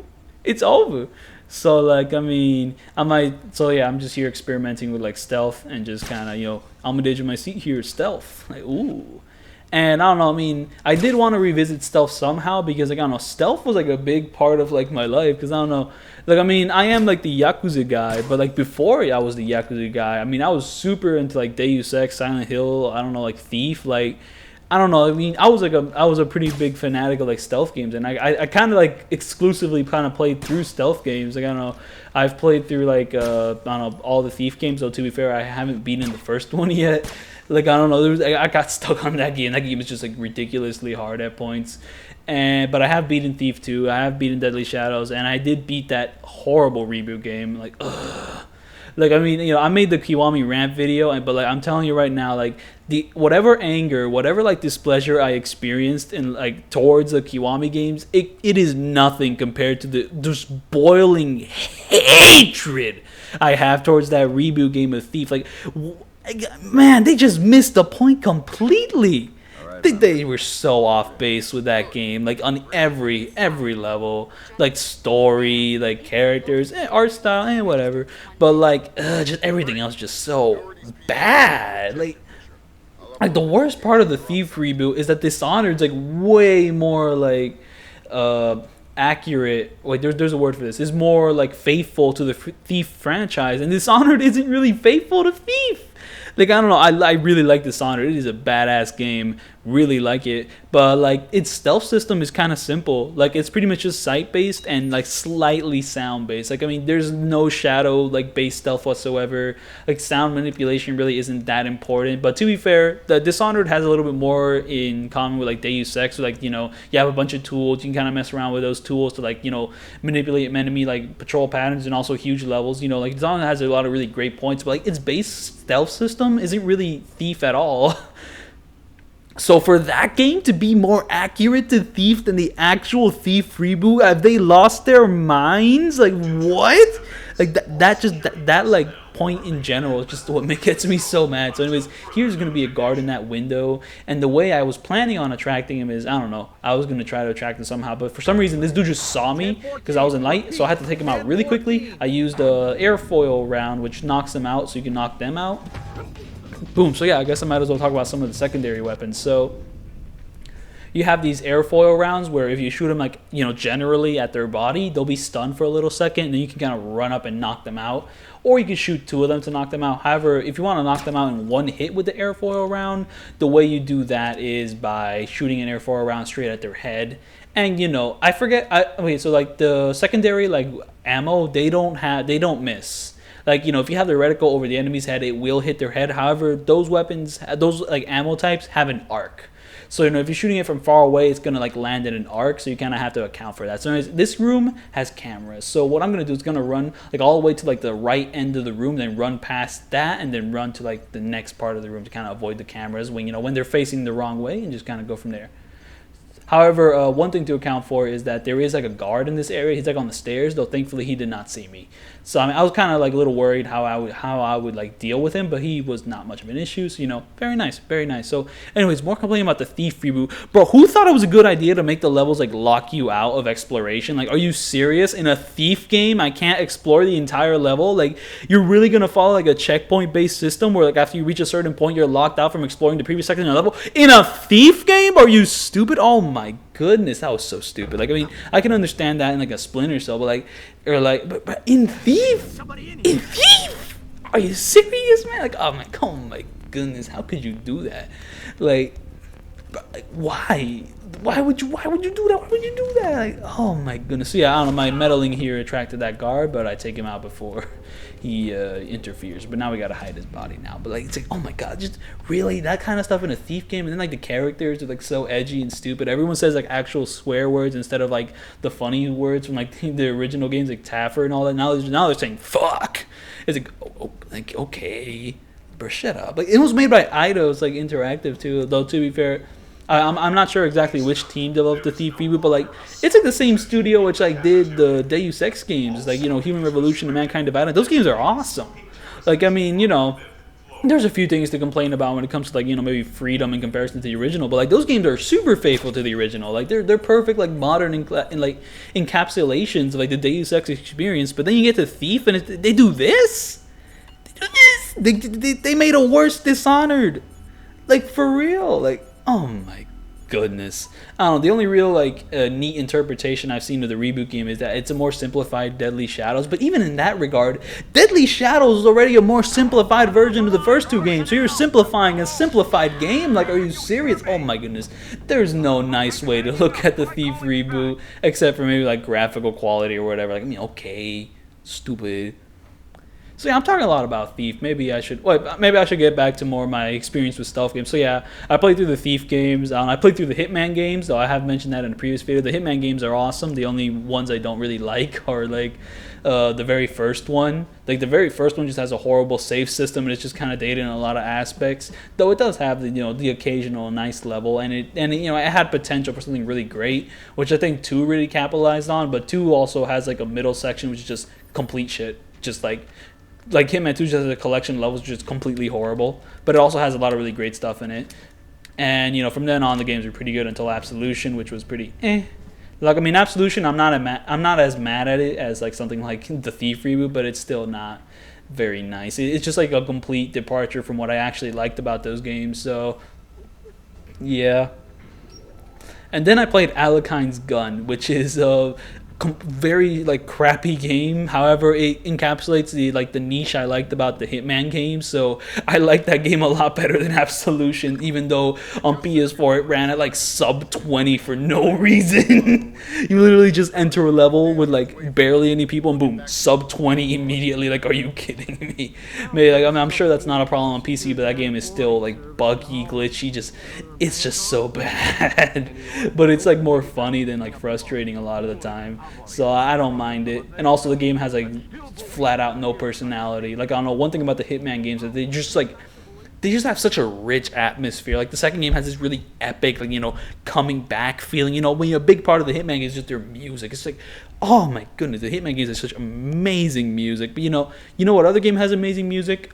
Splinter Cell. Chaos Theory. I don't know, this first game has very okay music. I don't know, I'm not really feeling it. And to be fair, I mean, the music is also kind of repetitive. Like, you kind of have a track for just sneaking around when you're kind of being like noticed, and then you have like a track when the enemy like gets aggroed, and then there's the track for the action set pieces, which I don't like.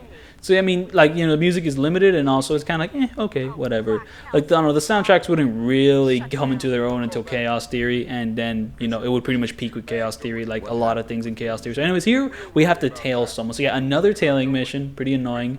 And I don't know, we're pretty much sneaking by him. We go into this room to kind of sneak by him, and also there's gonna be a lot of points where I don't use the night vision goggles just because I know the route of the level. Though to be fair, anyone watching this video might be confused as to what the hell I'm doing, because the room is so dark. The way I'm following through this room is just by following the lights on the floor, kind of like I'm in a movie theater or something. And to be fair, this is a screening room, so you know, not like too disaccurate. So anyways, there I knocked out a guy. I'm using a quick like, you know, little lockpick to run through this room just to get to this guy. And then this next section, I'm just gonna wait for this dude to finish some dumbass conversation about coffee, just so I can move on with the level. And also another thing, annoying thing about this dude. Okay, so the way, like, I don't know, the carcinogen did it was that he moved a little bit more up to the area. However, sometimes when I was like way closer to the enemy, like it would glitch out and like they'd spot me or something, and that was stupid. So I decided to like be a little bit more laid back and also going to show more of the room. And also, there's no real point to being close to the enemy because he's going to stop at like every single water fountain, and that's just going to drag things out. You could just you can walk really slowly up to the enemy, and you'll still be like in reach. Like there's no reason to rush with this guy. Like we're pretty much waiting for this guy to go to like a smoking room so you can kind of take a break and smoke, and that's pretty much it. Now my whole family's spooked. My wife doesn't want to send the kids to school tomorrow. You spilled your coffee. Christ. In fact, I'm supposed to call her. I gotta run. All right, I'm going for a smoke. You gonna be around later? No, I'm taking off. Hey, you spilled coffee. Somebody's gonna have to clean that up. I gotta run, Mitch. Take it easy. So yeah, now he's gonna actually start moving, and yeah, I have to say this section of the level is definitely my least favorite. Like, I don't know, I mean, this level was pretty cool beforehand, you know, sneaking to the CIA building. Like, I don't know, it just feels like Splinter Cell. You're like, ooh, we're in a place we can't be in, ooh. And, you know, it's just like, ah. But, like, here, we're just like, we're tailing this guy, and this guy is very slow, and it's just like, oh. So this crowd here, like, to our right, isn't going to be much of an issue. You know, they're just kind of chilling, and we have enough darkness to kind of walk by. But, you know, don't rush it. There's no real need to rush it. So this guy's gonna go to the door, but like he still needs to input the code. So he's gonna go input the code, and then because I don't know, it's 60 FPS, so there's some glitches. Like he's gonna get stuck on the door or something. Oh no. Well, I think it happens later on, but like, oh yeah, this game is at 60 FPS, but apparently it isn't supposed to be at 60 FPS. I don't know. Like, I mean, it's not like I installed a mod to make it 60 FPS. Like, I mean, I'm playing the PC version here, and it just is 60 FPS. And I guess, like, I don't know, I mean, in the carcinogen SDA like video I watched, he kept talking about how 60 FPS kind of breaks the game. Anyways, this is a smoking room, and this is where we're gonna knock him out. So pretty much just, yeah, knock him out, take out the lights. There's gonna be a guard outside, like a single guard, and we're just gonna take care of him like right now. You know, just kind of activate night vision, see where the dude is at, and then we're gonna do a little, you know, little Splinter Cell tech. You know how they do. Boom. And we're going to move his body over there because now that we knocked out this guy we now have to carry him to the end of the level as well, which comes with a certain few complications, but we manage here. Oh yeah, carcinogen. Yo, what name is that? I mean, I don't know. I mean, when I was first saying the name out loud, like, I mean, I was kind of unsure on how to say it, though I do think I'm getting better at, like, saying it, though. I hope I haven't forgotten it, because it's like, you know, like carcinogen. Like, I mean, you know, there's like a rhyme, there's a flow to that. Very nice. Though, to be fair, it's not like my name's like any much better. I mean, my name is just a phrase. I'm on the edge of my seat. Yeah, I'm on the edge of my seat. Yeah, I'm on the edge of my seat. You know how it is. But yeah, carcinogen's a pretty good name now that I'm like saying it out loud over and over. Like, it's catchy, it sticks. Very nice. Good choice. Also, that dude has done a ton of no damage videos. Like, he's no damage Resident Evil, like Alien Isolation. Like, he's done just full games, like straight on with and without commentary. Very high quality stuff. Definitely recommend his content. I mean, he's definitely inspired me to tackle Splinter Cell here, though. To my knowledge, he's only done the first game, so he hasn't really tackled Pandora Tomorrow or Chaos Theory there. But to be fair, I don't know, Splinter Cell is a pretty popular stealth franchise, so there's definitely videos to help out. Anyways, here I think my shadow clipped through the wall and an enemy spotted it, but I want that to happen because it will lead that single enemy to come here to my little dark corner, and then I can take him out here and hide him here. And then there's like a little baby enemy in the room, so I can just run up to him and take him out. But if there's like two of them in there, it's going to be a little complicated because I'm pretty sure the light in that area can't be taken out because it's like one of those indestructible lights. So, you know, that's a shame. So sometimes you have lights you can take out, but then you have times where the light cannot be dealt with. So it's kind of like, you got to make do.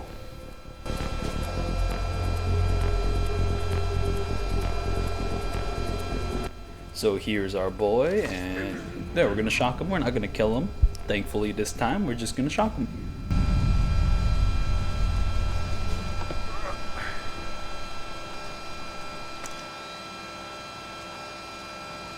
So yeah, I don't know, I'm going to try to do a thing where I take out all the enemies, like, you know, in the upcoming parts of the game, because I don't know, carrying a body then having to stop carrying a body to like deal with the threats in the area, it's gonna get annoying. I just know it's gonna get annoying. Now the enemy is a baby, like in this area. However, he can still be dangerous, because if I like run at the wrong time and he's like closer to the alarm, he could activate the alarm while I'm trying to take him out, and I do not want that. So I'm trying to see like a moment where I could like really creep up on him before he can get his hands on the alarm, and I just don't want that. But here we're lucky. Boom, out of here. I forget if I have to hide bodies in this section of the level. Like, I don't think I do, but I don't know. I'm not sure on that. So here, there's going to be a guard around here. We're going to use the sticky shocker. Boom, take him out. And then the enemy over there who's chatting up with our homies. Boom, take him out. And yeah, we're pretty much free to carry our hostage all the way to the truck. So yeah, very nice. So now, right now, I'm a little lost on what to talk about, so I guess I might as well tackle this kind of conversation I've been hearing about this game, where it's kind of like, it's kind of competing with Metal Gear Solid 2, though I'm not 100% sure on that. Like, I mean, I'm not sure if this was like an official thing or more of a retrospective thing, but because, I don't know, Splinter Cell was kind of inspired by the success which Metal Gear Solid had, I guess, like, I mean, it is kind of like trying to compete in that, like, stealth genre. And to be fair, back then, there wasn't that many stealth games. Now there still isn't that many stealth games comparatively. Like, I don't know, stealth has always been like a weird genre. Like, I don't know, like, I mean, when it comes to the AAA space, like, there's definitely more now, but like, it's kind of dying out because they don't sell that well. You know, like the big franchises aren't really releasing anything except for Hitman. You know, God bless their souls. Oh yeah, here I'm gonna do a little trick where I try to drop our friend here. Boom. Because if you don't do this trick, you have to run across like the entire like level carrying this guy, and that's not exactly very compelling gameplay. So hey, why not just do this? However, I kind of screw up the trick. However, it ends up working out for me anyway. So you know how it is. So here I'm gonna. I mean, I should have gone a little further because the body did not drop all the way. So I'm gonna try to pick up the body. However, I end up standing on thin air. Like, oh no, man! I fall, but then like I catch myself quickly. But my target does not have that luxury. Thankfully, his dismay is to my benefit. So you know, very nice. So here I'm going to try to climb up here, and there was this one point where I actually passed the level successfully. However, like while trying to get back up on the platform, I screwed up the platforming and just jumped off the entire building, and I took damage from that. It was so infuriating because I had to do the entire tailing mission like over again. Like, man, like that's the thing with like doing these entire levels, that sometimes these levels have sections which you just can't rush through. You have to like slowly plod your way through these like scripted sequences, so that when you fail once, gotta repeat all that scripting again. I mean, like, oh man, it could be tedious. So yeah, anyways, Metal Gear Solid 2 versus Splinter Cell. But before I get to that, I mean, I mentioned that I played all the Thief games, all the Hitman games, all the... I mean, I played Deus Ex 1, Human Revolution, and Mankind Divided. I have not played Invisible War. I tried. It, like, crashed my laptop every single time. But that was an old laptop. I haven't really retried it extensively yet. Like, I mean, I want to play Invisible War even if I end up hating it, just to, like, get an opinion on it, because it's a very divisive game. However, in opinion, it seems like everyone will agree that it's not as good as the first Deus Ex. And to be fair, not much is, but still, like, it's definitely very, very far away from being as good as Deus Ex. But there's divisive opinions on whether it's an actual good game or not, so there's that. And I'm interested to try it on my own. So anyways, here in this level, we're going to go very run and gun, because there are no body checks in this level. So pretty much there's not going to be a single point where you have to hide a body, because there's no body checks, which means there's going to be no surprise alarms. So I'm just going to go through this entire level killing everyone. That's how Carcinogen did it, and that's how I'm going to do it. So yeah, let's go. So here I'm going to shoot out these lights with the pistol, because, okay, I mentioned that like the pistol's quieter than like your big gun, and this is one of those cases. So I'm just going to do that, get some darkness in here so that I can get into a little bit of a shootout with these dudes over here. Oh yeah, and I guess another cool tactic, just create darkness before entering a shootout, so at the very least, once the enemies go on like level 3 alert, you can kind of run into a little patch of darkness, or like, you know, move to a different area, because if you stay in the same area, even if you're like in complete darkness, the enemy will like blind fire at you and it'll hit you, so you gotta watch it. Like here, I'm trying to be careful. I'm kind of thinking, will they run over to where I am? Sometimes they do, sometimes they don't. You know, you gotta play it careful, gotta, you know, plot around. Shootouts in this game aren't exactly the best thing ever, because you know, your controls aren't really suited to be a smooth third-person shooter. But to be fair, what smooth third-person shooters were coming out in like 2000 or 2001? Like, I don't know, what some smooth third-person. Oh, wait, what was that? That was weird, right? It was like a shake, like I took damage, but I didn't take any damage. That was very strange. So here we're gonna do a little bit of platforming, and we're gonna do a little bit of a wire skipping. So I don't know, you could jump on this like wire to kind of go through the level, but here you can just kind of roll on here, shoot out this glass here, and boom, you're good to go.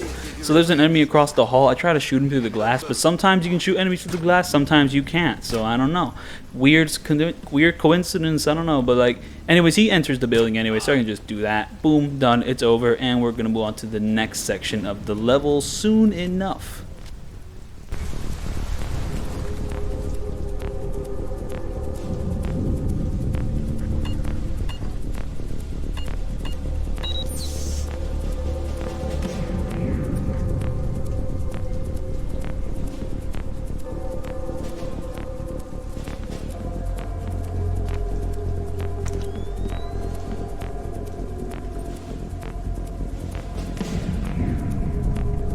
Or not. I'm not sure exactly. No, there's like a little bit left, but not too much left. But yeah, I don't know. I mentioned I played all the Deus Ex games. I want to play Invisible War. There was a few other games, stealth games. I mean, I've played Dishonored. I have not played Dishonored 2. But I've also played all the Metal Gear Solid games. That's kind of like my big point I was leading up to. Like, I don't know, I mean, I started off with like the Metal Gear Solid HD collection, because I was like deciding between whether I wanted to buy Borderlands 2 or like the Metal Gear Solid HD collection on Xbox. And the thing about that HD collection, okay, I actually asked one of the employees whether I should get this game or this game, and the dude was like, yo, Metal Gear Solid, hype, get that game. And I did. And I started off with Metal Gear Solid 2, and I was utterly baffled on how to play it. So then I moved on to Snake Eater, utterly baffled how to play it. However, I stuck with it. I talked with some of my Xbox Live friends. Yeah, this was when I was still like talking on Xbox Live, like, yo, what up 360, let's go.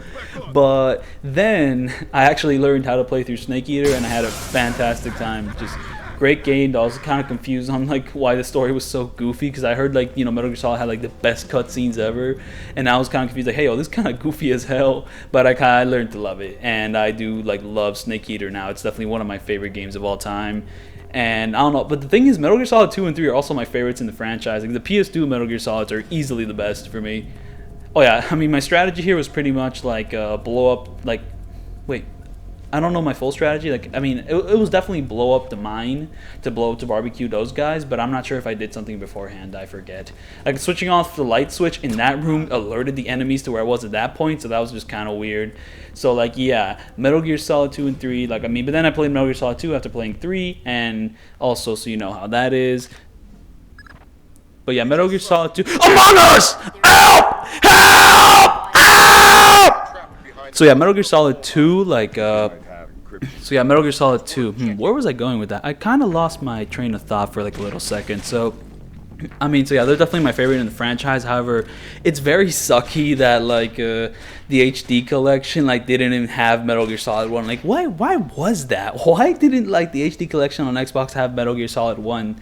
I mean, I don't know. I borrowed my friend's PS3 to play through like Metal Gear Solid 1 and 4 later on, because I did want to play those games. But it's just like, it's such a weird like takeaway. Like, I mean, you know, no Metal Gear Solid 4, like, I can understand, even though it'd be stupid. I would love to have Metal Gear Solid 4 on the Xbox 360, because, you know, at the time I didn't have a PS3, but now I do. And, you know, I've played quite a few PS3 games, Yakuza included. But now those games are all on PC, except for Kenzin and Dead Souls. Those games are still all PS3 only, which, you know, still has some value in, you know, playing the PS3 and all that. So, but yeah, I mean, I forgot where I was going with this. But yeah, I don't know. I've played all the Metal Gear Solid games: Metal Gear Solid 1, Metal Gear Solid 2, 3, 4, 5, Peace Walker, Portable Ops. Oh, wait, no, I'm lying. I haven't played all of them. I have not played Ghost Babel, which I hear is a very good game, and I have not played the Acid games, which I hear less praise about. Okay, but yeah, I mean, I played Metal Gear Solid 2, and yeah, Metal Gear Solid 2 is definitely one of my favorite games. And I don't know, when it comes to the debate on whether Splinter Cell Metal Gear Solid 2 is better, I mean, I'm very much in the camp that Metal Gear Solid 2 is a much better game, but there's quite a few things about Splinter Cell which flow a lot better. Like, I mean, I don't know, Splinter Cell's story isn't really that interesting to me. Like, it's just kind of a standard espionage, you know, whatever, whatever. So anyways, here, like, the mines, like, the way you do the mine minigame is, like, you pretty much, like, interact with the mine when the light is green. So you kind of, like, hold the interact button, and if the light is green when you're holding that button, you're, like, in a little space of time where, like, time is paused, and, like, the little icon is, like, green or whatever, then you're good to go. However, if it's red, the mine's going to explode while you're disarming it. So that's not really that important for me right now, because like for this section of the level, and I'm trying to rush to like take out this bomb, I just run past all the mines because there's no hostages to worry about. So here I have to disarm a bomb, but before I do that, I do have some time to take out the enemies in this future area, which I'm going to be sneaking through. So why not take some time and, you know, do that?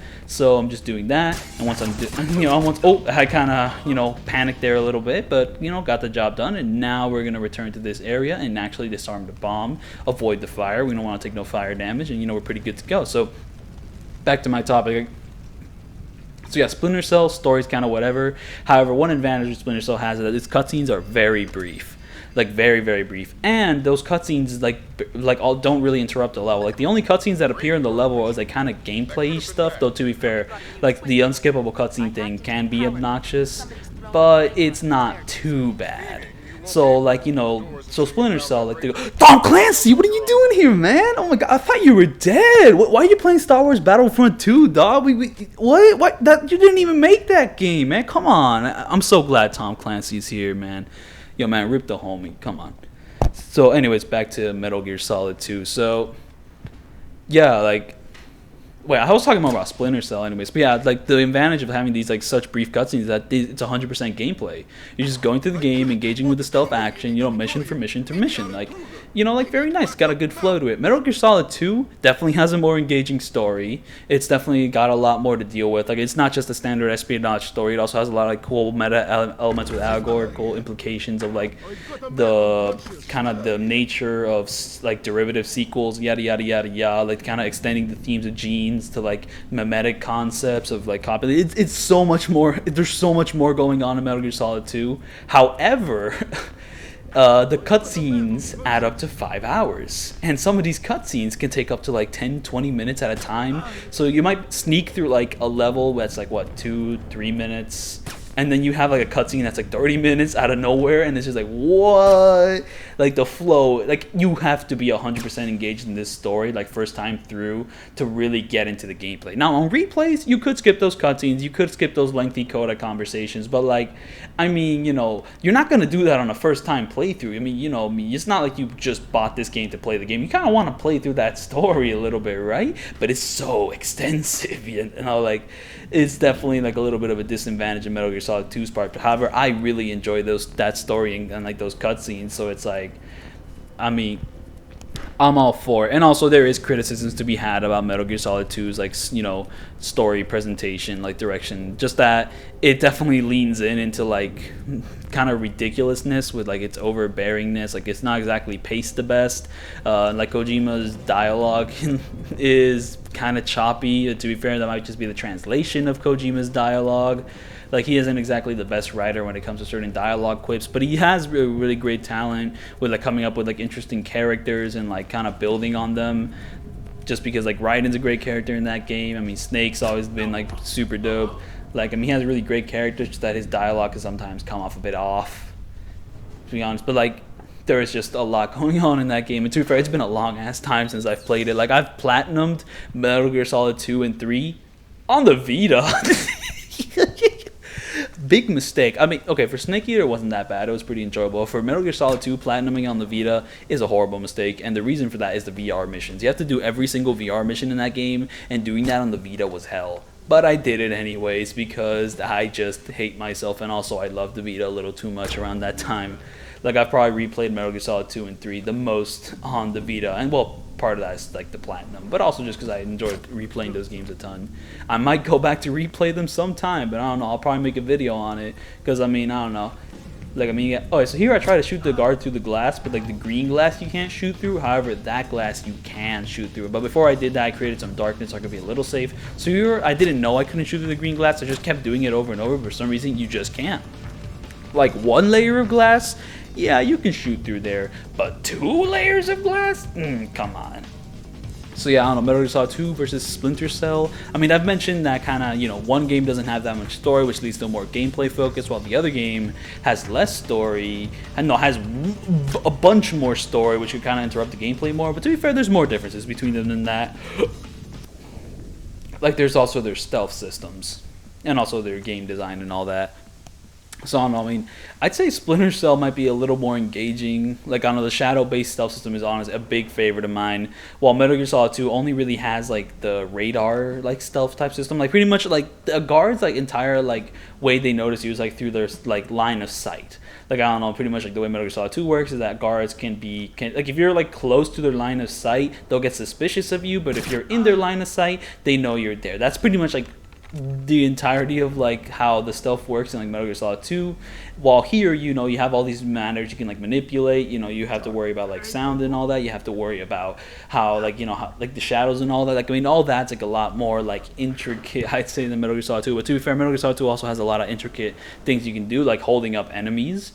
You can also like, the way you kind of tackle levels is kind of interesting though. I mean, also Metal Gear Solid 2's like design is a little more non-linear. Like, okay, like Metal Gear Solid 2 is not a non-linear game per se, but you know, instead of going on like a mission through missions, which are mostly linear, you have like this area which you can kind of approach from here, from there, but the individual areas you enter are definitely linear, and the game definitely sends you on a linear path. Though to be fair, I guess when talking about linear and non-linear, I guess Metal Gear Solid 1 comes more to mind, just because like that game's area is like a little cooler, though I do prefer the second game's like gameplay overall. Like, there's definitely a lot of tools to play around with Metal Gear Solid 2 stealth, and also, like, one advantage Metal Gear Solid 2 has is that it's kind of like arcadey stealth. Like, it's very fast, it's very quick, though it still has enough to, like, keep you engaged while still keeping a quick, like, fast momentum about it, which I really like. However, playing that game without the radar is hell. Like, it's pretty much just straight up a memorization game, and I don't know how I'm gonna deal with that. Like, I don't know, Splinter Cell's, like, free-flowing camera here, like, adds, like, so much, because you actually see the enemies that are right in front of me. Because like in Metal Gear Solid 2, like the camera angles are cool if you're playing with the radar, but without the radar, and if I'm gonna do like a hardcore like big boss run, I'm assuming I have to turn off the radar. But if I don't, I'm gonna turn the radar on. But also, like Metal Gear Solid 2 had this whole system, like the machines you have to, the nodes you have to turn on to like turn on the radar. Like I don't know. So yeah, I mean, I wanted to say something like more intelligible or like video essay about comparing these two games, but I guess this is just kind of as far as we got here. I don't really know how to push this topic on any further. So anyways, we're going to try to shoot these guys. However, I fail, and I'm going to show off a new game mechanic. So this big gun here, it can shoot single fire, or you can change it to be full auto. And I didn't know this until I beat the game, and now replaying it on hard, I learned it because I knew I was not going to try this challenge without having every single tool at my disposal. Oh yeah, by the way, I mentioned that I'm playing this on hard or something, and I mentioned that how maybe it would have I could have skipped the training level if I played on hard on the first time, because okay, I played on normal, like I beat the game on normal the first time, and then I'm like, let me do this funny no damage challenge, you know, maybe let's do it on hard. But then when I realized like the account I made, okay, so Splinter Cell, when you start a new game, you like kind of make like a save file or whatever with like a specific name. So like, you know, my normal playthrough, I called it Yo Mama, and then well, I'm like, okay, let's do Yo Mama again, except this time on hard. However, that save file is stuck on normal, so all those levels I beat already, I can't access and redo them on hard. I have to make a new save file and choose hard from the beginning, so I had to redo all the levels again. But to be fair, that was pretty much my objective in doing this no damage thing, so it wasn't really that big of a hindrance. It's just that I couldn't do levels out of order. I had to do them all in the straight order, and also I had to repeat the training mission verbatim for verbatim, so there's that. And oh yeah, the new save file, I called it like bro, would feel me. Or I think I might have just called it bro, why? Because it's like, bro, why you gotta do this to me, man? I already beat the game. I just want to replay the levels on hard, man. Why you gotta do me like that? Like, rude, man.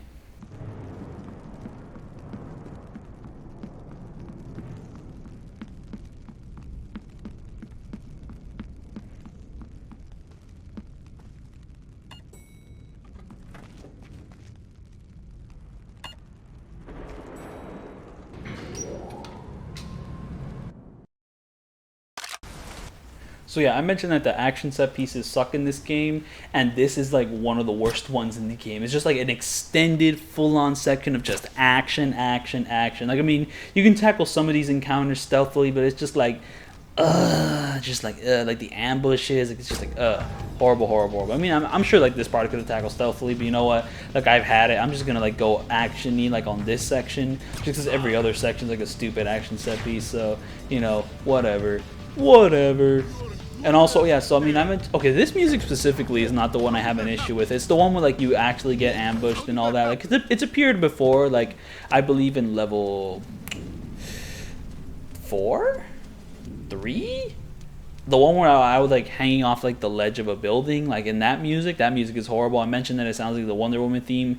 But another thing which that theme, like is horrendous for is that for some reason there's like this horrible sound effect that sounds like someone's knocking at my door. So I'm just playing the game, and then like, I mean, this music starts playing, and then like that sound effect plays, and I'm like, you know, I kind of get a little paranoid. I look at my door to see if anyone's knocking there. No one's knocking there, and it just keeps happening over and over again because sometimes I don't catch on that it's just the dumbass music with like the dumbass sound that like it's not someone actually knocking at my door. It's just that, and I don't know. That's kind of thing with this soundtrack. I mean, some of these songs like have these weird ass sounds that just make me feel paranoid, like someone's behind me or like someone's like at the door, just like on weird choices of like music, just strange all around.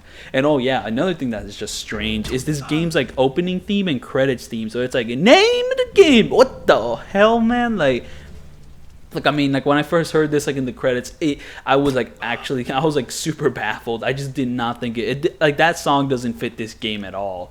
And then I met up with a good friend of mine to watch the Blade movies. We watched Blade 1, and it was, you know, okay. Like it's a very movie, but it has a lot of super cool stuff in it that it kind of bumps it up a notch. So I'm gonna go with a 6 on that one. And then we watched Blade 2, and while we were watching Blade 2, I noticed something when Blade like got out of the pool of blood and started to like, you know, commence like a super cool action scene. A certain song started playing.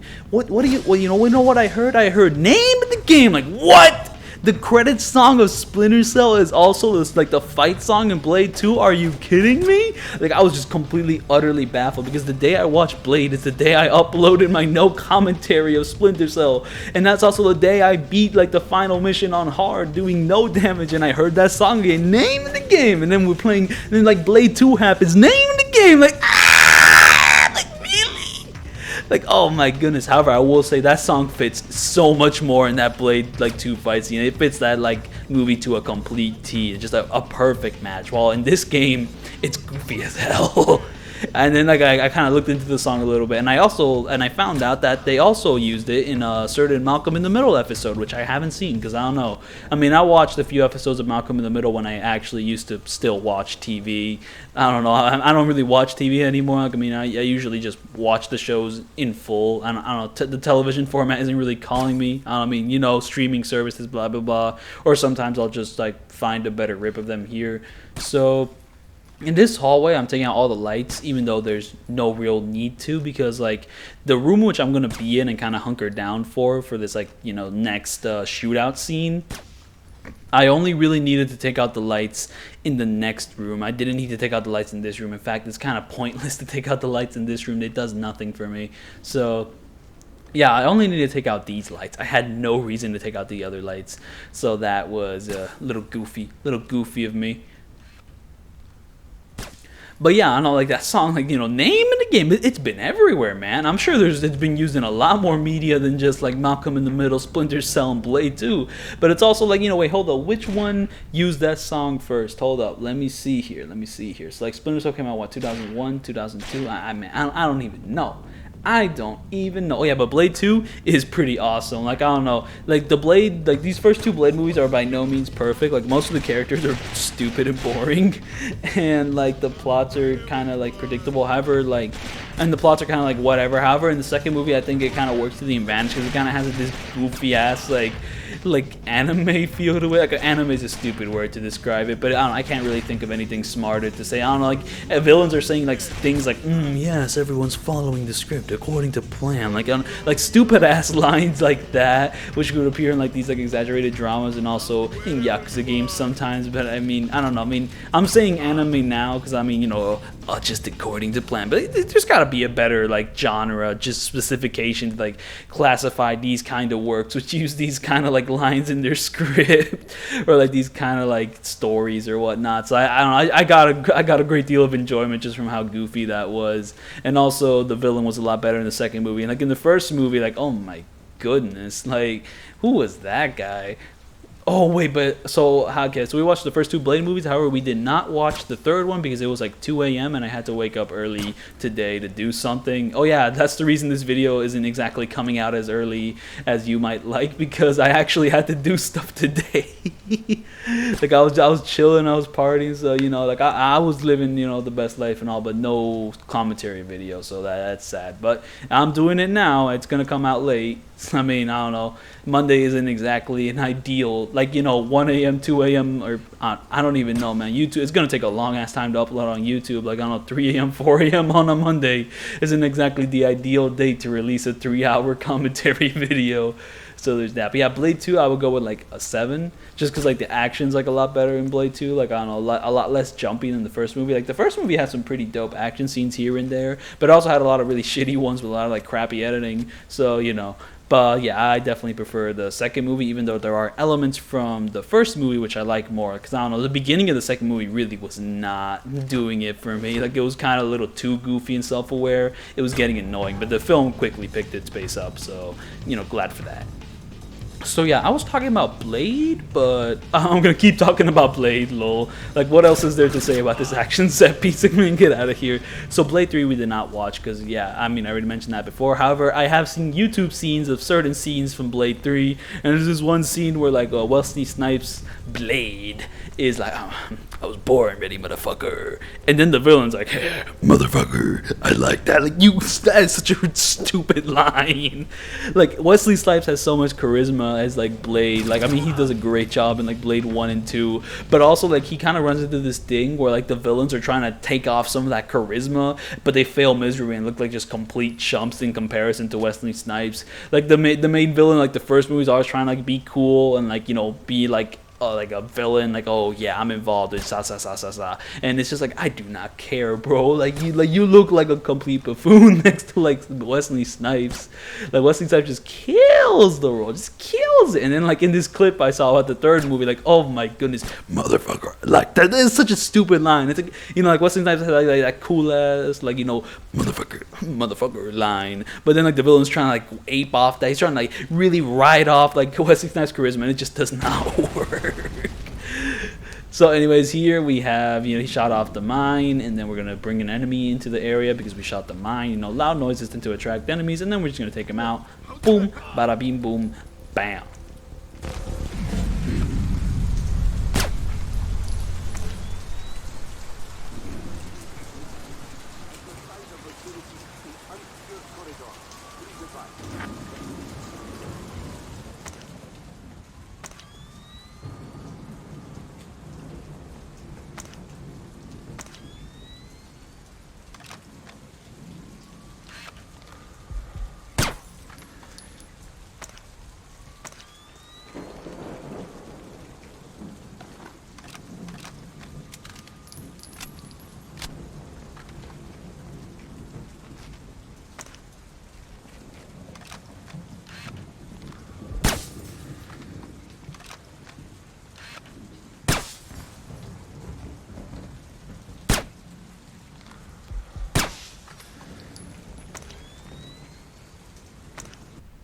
So this next section, oh, we're not there yet.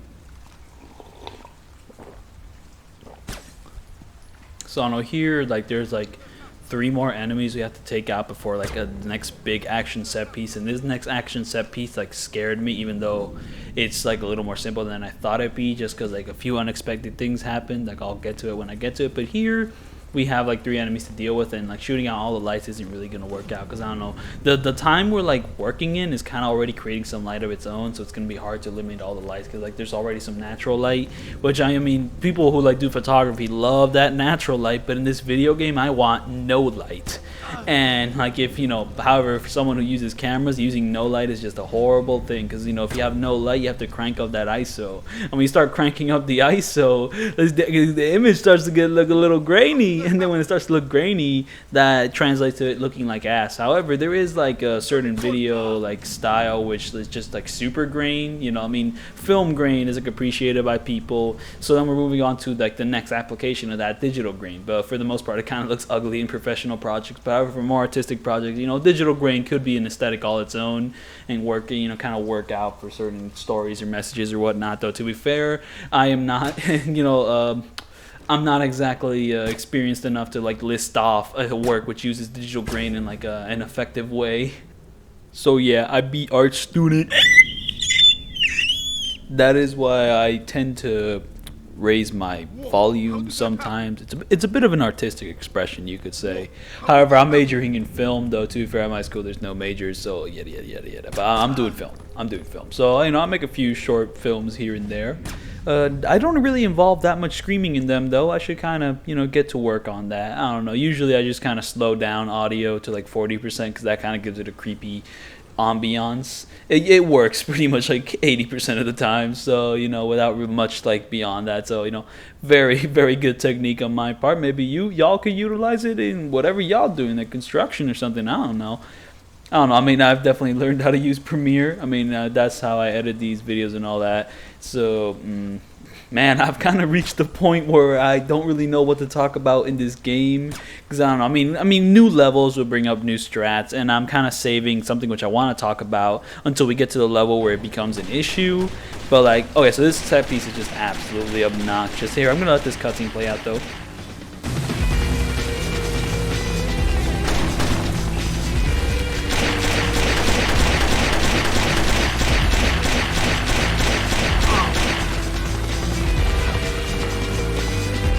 So yeah, that part is unskippable too, so you have to kind of see your friend die over and over. So there's only 2 enemies you need to take out, and like one of them is gonna show up around this stair area. However, I screw up trying to take this guy out. Like I know Carcinogen, like he takes him out while he's climbing up the stairs like a pro. He keeps shooting him, and I have no idea if it's working or not, and it's not, because the guy's alive. And then after that, this dude just kind of disappears, and I'm like, where is this guy? If I just zoom out a little bit, where could he be? Where is he? I can't see him. I can't see him. Okay, maybe if I zoom. Ah! He's right there. Ah! He's right there. He like went down from the stairs all the way down there. Like, he just completely blindsided me, but thankfully he did not like. He wasn't good enough to like actually shoot me, but like, I mean, it was close, man. It was a close game.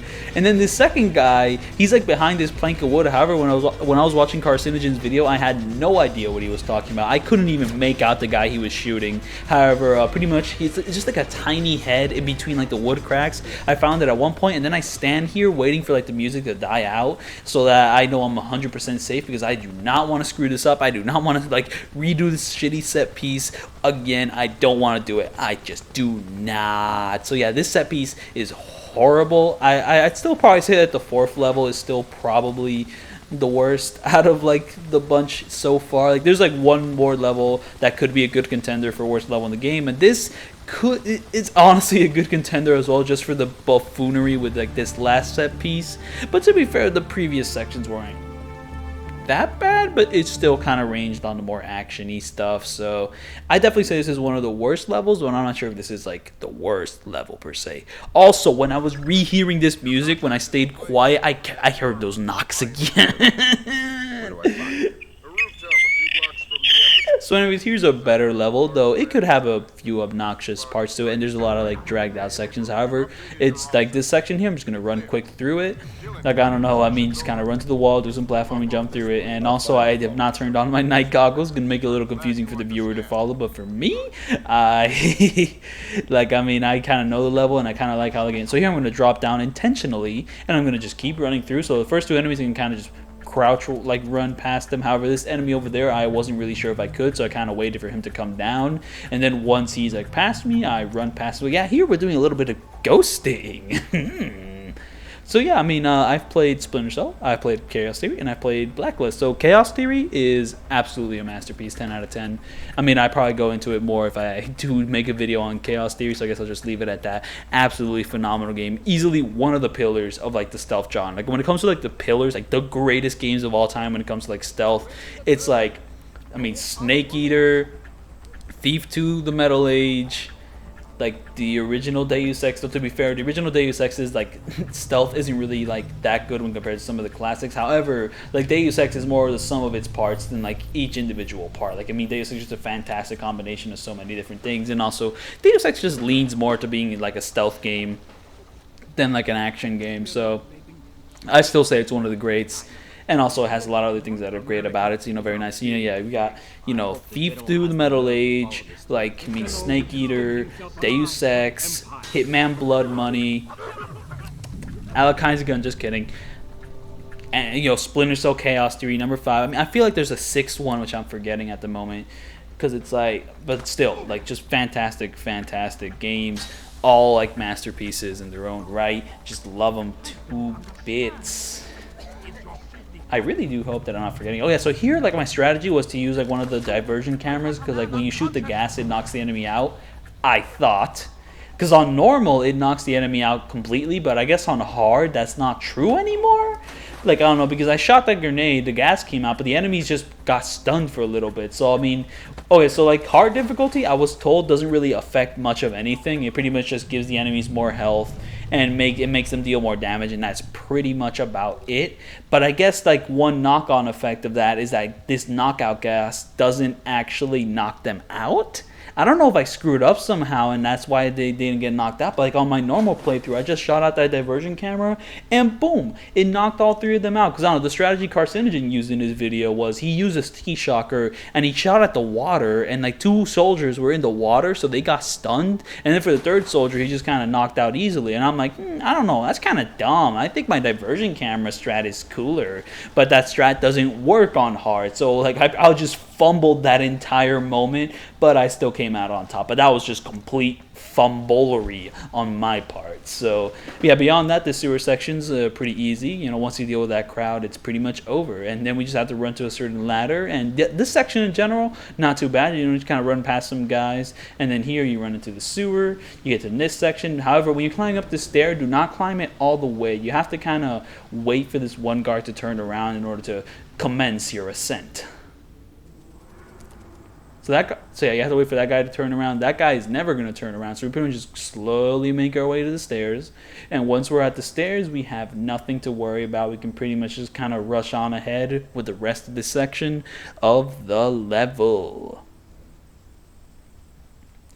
Oh yeah, but I was making a point about Chaos Theory and Blacklist. So in Blacklist, they did this thing. To be fair, I've also played Pandora Tomorrow on GameCube. That's not really important. I didn't beat it. I played the co-op missions in Conviction, but I haven't played the campaign. We did beat the co-op mission in Convictions, whatever. But anyways, Blacklist. So what Blacklist did, it did a coolest little thing. It did this cool thing where it kind of had like 3. It graded you on like 3 separate play styles. It was pretty much like ghosting, panthering, and combat. So combat is when you engage in open combat, like level 3 type enemies in this game.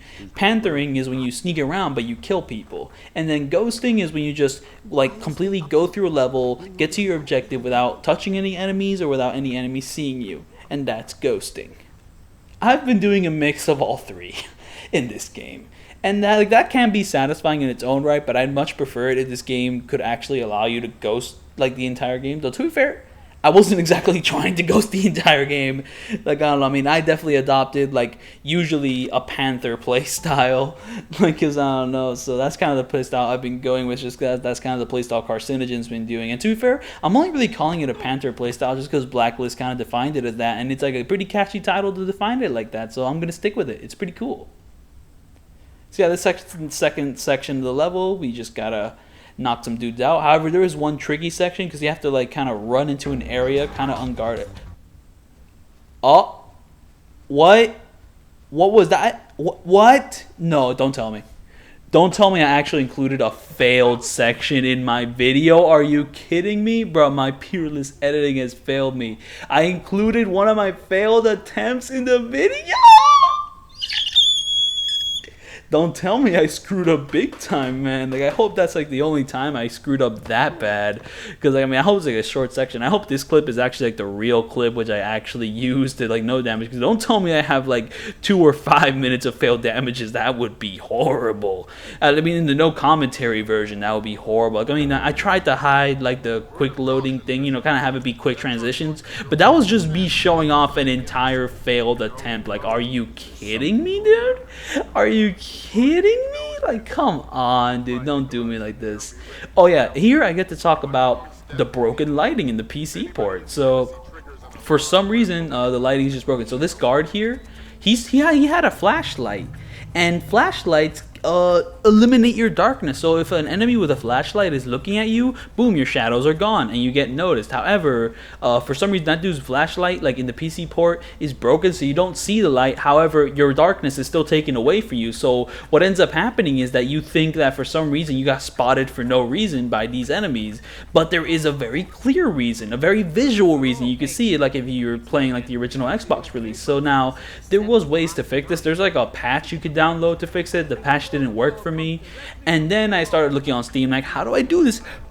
Oh yeah, so here the strategy is the strategy is to kind of, you know, run past like the truck, kind of stick close to the wall, stick close to the trucks. However, I'm gonna be real, I just kind of gunned for it. I kind of follow carcinogen strategy, but it didn't always work for me. Sometimes I get spotted, sometimes I wouldn't. Thankfully, this is one of those times where I didn't get spotted. So anyways, here I'm gonna kill a dog, because what happens was I'm gonna, like, for this next section of the level, it's pretty much just gonna be a laser mic listening to conversations. So like, I mean, the only thing that can spot you in this area is the dog, because the dog like can smell you, and once he smells you, it's pretty much like pooched over. So I don't want any interruptions, so pretty much take out the dog so we can listen in on this dude's conversation. So anyways, back to the broken lighting. So pretty much one way I found to fix the broken lighting is to activate is to pretty much go into like this game's like like INT files, INI files, I don't know, I don't forget the file name. It was pretty much one where like once you open it, it kind of opens up like a notepad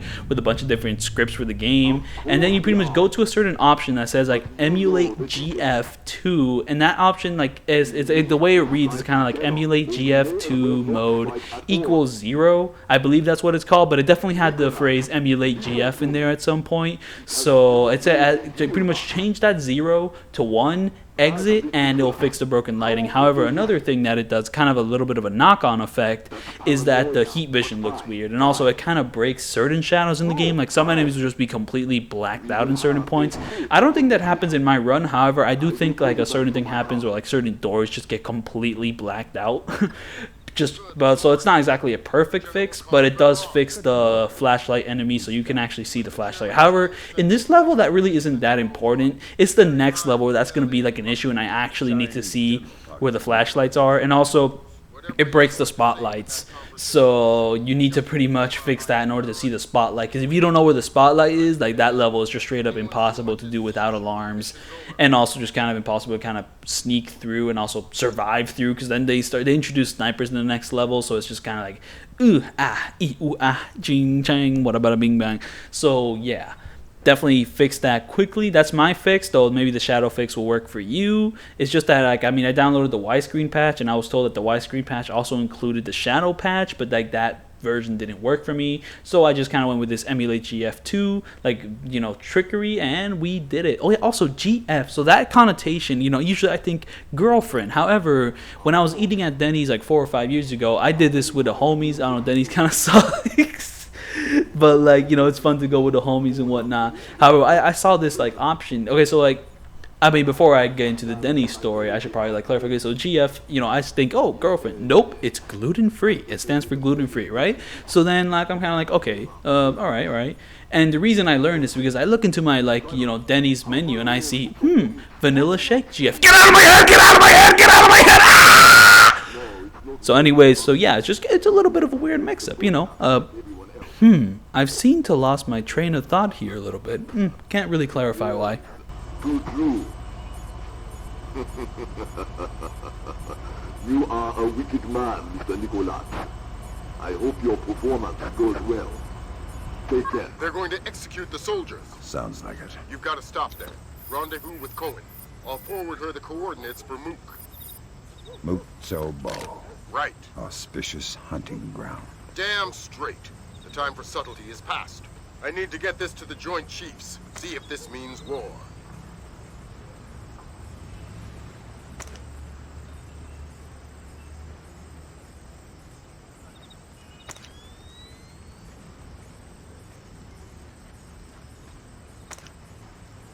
So yeah, you pretty much have to wait for the car to exit the area, because I don't know, if you like start moving around in the area before the car exits out, there's a chance that the mission will fail. Like, I don't know, when you're trying to listen to this dude's conversation, if you screw with any of the enemies, like, it's high alert, like everything gets screwed up, and Lambert's like, "Hey Fisher, you're stupid," and he just cancels the mission like that. However, you also have to wait for the car to exit out, because, you know, before, if the car is still like in the area, like that, like, you know, your status is still don't mess with anyone. However, once the car's out of the area, then you are good to go. However, the strategy I was following from Carcinogen, I screwed it up, because pretty much when Lambert's talking, you have to run up to the first guard here before Lambert's done talking. However, I was slow, so now the guard patterns changed, so now I'm just kind of winging it, and it worked. So, you know, I mean, it worked out well, but I am winging it. There is a camera in this area, so you kind of have to take a specific path to like avoid that camera's like field of view. But pretty much, yeah, just have to climb this pipe, and you pretty much exit the level. As long as like certain enemies aren't looking at you, then you're pretty much good to go, and you don't really have to hide the bodies, because it's the end of the level. So very nice. Hop in the back. We gotta go. Grab hold of...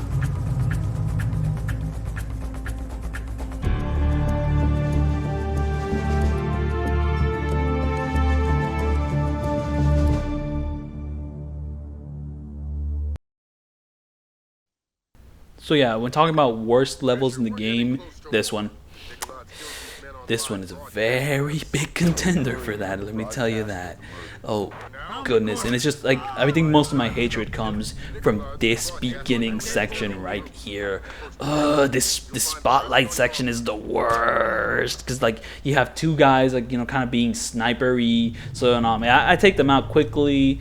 You know, oh yeah, do you see the door kind of blacked out there? It only really appeared for like one frame or whatever, but yeah, that's what Emulate GF2 does to doors. However, it also brings the spotlight back, so that's a better advantage. So here I'm going to take out this sniping guy here, bada bing bada boom, pop, now the spotlight. Okay, so at this point, I'm straight up winging it. But however, one thing with the spotlight is if you stand on like boxes like this, the spotlight won't get you, at least this one won't. So here I'm just gonna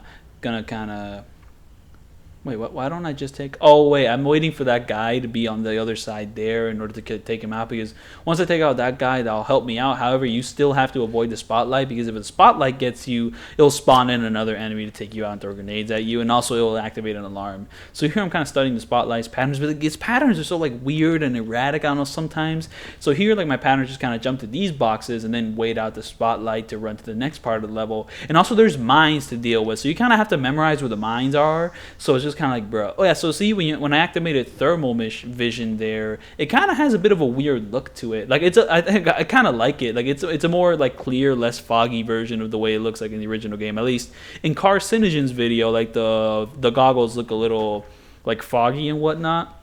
And I'm assuming that's like a pretty ideal, like he's playing a pretty ideal version of the game, unless he's playing with like Broken Shadows or whatnot. But like, I'm not sure if this is how the thermal goggles look in the original Xbox version, because I didn't play the original Xbox version. I'm playing this version, so here's that. Oh yeah, also remember when I said I would break my rule with quick saves? This is that time. So instead of quick saving when like a level loads in, I just quick saved at this point, just because I got sick of doing that beginning section. It was horrible. So here, instead of doing that beginning section, I am instead just going to quick save at this point so I can do this platforming, instead of like having to repeat that beginning section and this platforming. Like, just horrible, horrible, horrible. I'm not gonna deal with it. And the thing is, this level has multiple sections like that, though. To be fair, the worst section is easily that beginning section. Just absolutely hate it with everything in my heart. Just horrible, horrible section. Like, I think this is probably like my least favorite level in the entire game, just because it has so many like crappy sections back to back to back. Like, you know, like Mission 4 sucks, but at least it's like kind of comparatively short. This one's like one of the longer missions in the game, and it has so much crap back to back to back. Like, ugh. What the hell just happened? The broadcast antenna's down. We've got no outgoing signal. We're under attack. The Americans are here. They've taken out the broadcast antenna. Get Nicholas out of here. I want his helicopter airborne now. I want a squad of technicians with an armed escort on the roof and repairing that antenna. I want the Americans found and killed. Yes, sir. So that cutscene is unskippable. I mean, you're repeating this section multiple times. It is utterly obnoxious how unskippable that part is. Like, that's probably like the most obnoxious form of like the cutscene, like the unskippable in-game cutscenes. Like, this is probably the most obnoxious like form of it. So, anyways, here I'm gonna wait on this side of the door because the enemy's gonna run over there. So I sniped that enemy over there. And I don't know, Carcinogen does a thing where he carries the body while the other guard is running the other way. And it looks cool. However, when I tried to do it, I got spotted every single time. And I got so tired of trying it that I just gave up and I'm just not going to do it. So this guard here, he's always going to be scripted to run over there. So you can just kind of stand on this corner of the room and he will never see you. So you just kind of wait there, take him out. So like, I mean, the way Carcinogen did was that he just carried the body all the way over there while the guard was also running over there. And then he dropped the body and just dropped and, like, you know, killed that guy. You know, super cool, but I'm just not going to deal with it, okay? I'm not having it.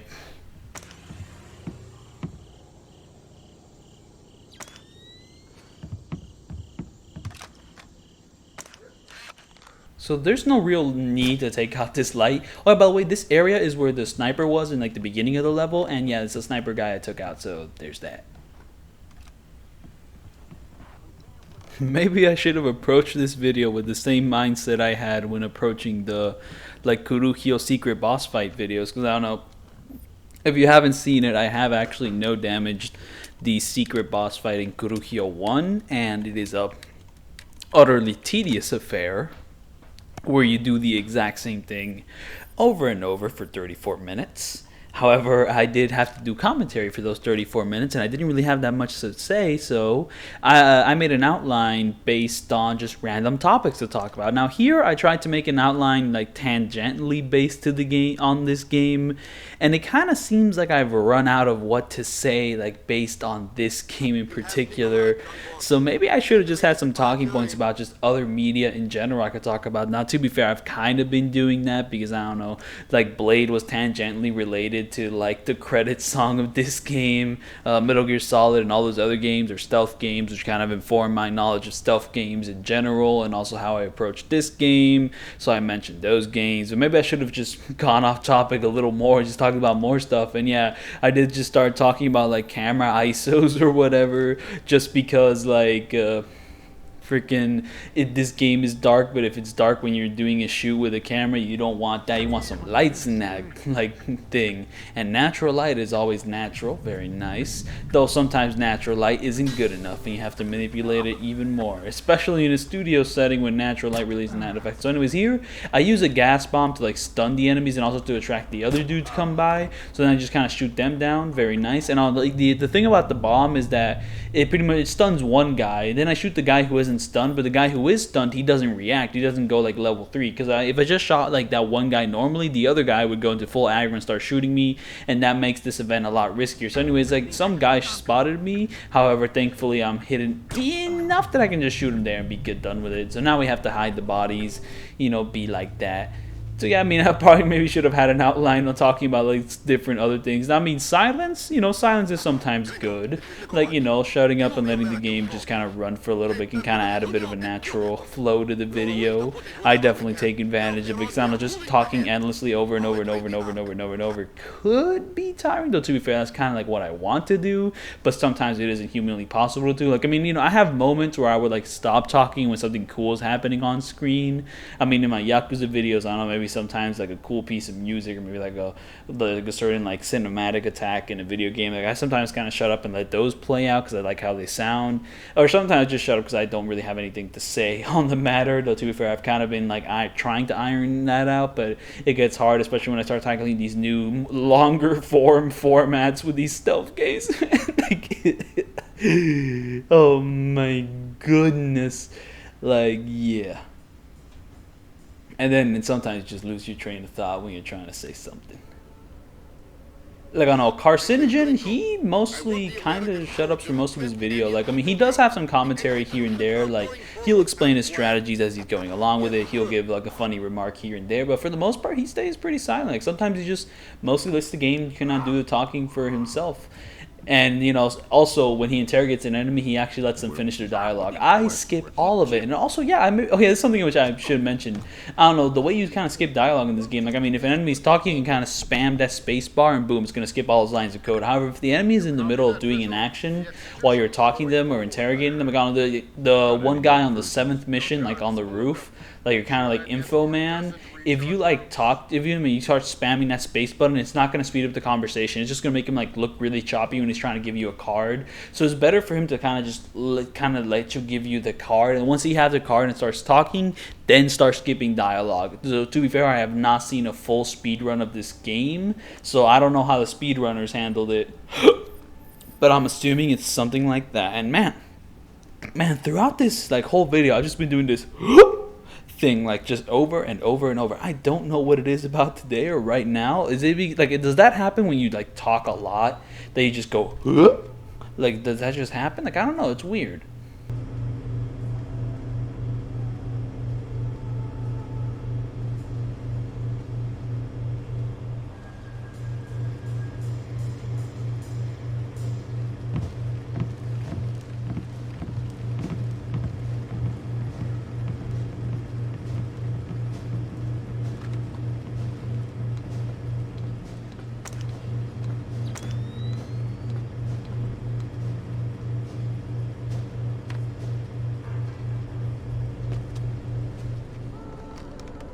So here we have like 3 enemies waiting for us once we drop down. However, we can just eliminate them safely from up here. You wouldn't know it from those things, but once you put on the thermal goggles, boom, you can see them through this place, and in these little spaces, boom, you can take them out. However, the enemies are not as precise as us, so whatever they're shooting, it's never going to reach us. So, and they're like in alert mode, so they're never going to move. So boom, you can just kind of take them out from here.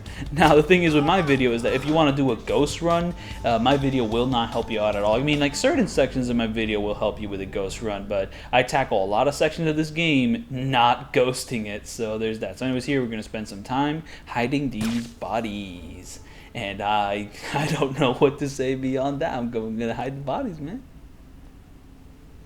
I mean, I could talk about Splinter stuff first. I mean, I mentioned that Chaos Theory is a masterpiece, but what do I think about Blacklist? Well, what I think about Blacklist, it's pretty good. I mean, to be fair, I forget if Chaos Theory or Blacklist was my first Splinter Cell game. I'm pretty sure I played Chaos Theory first, but then I played Blacklist on the Wii U.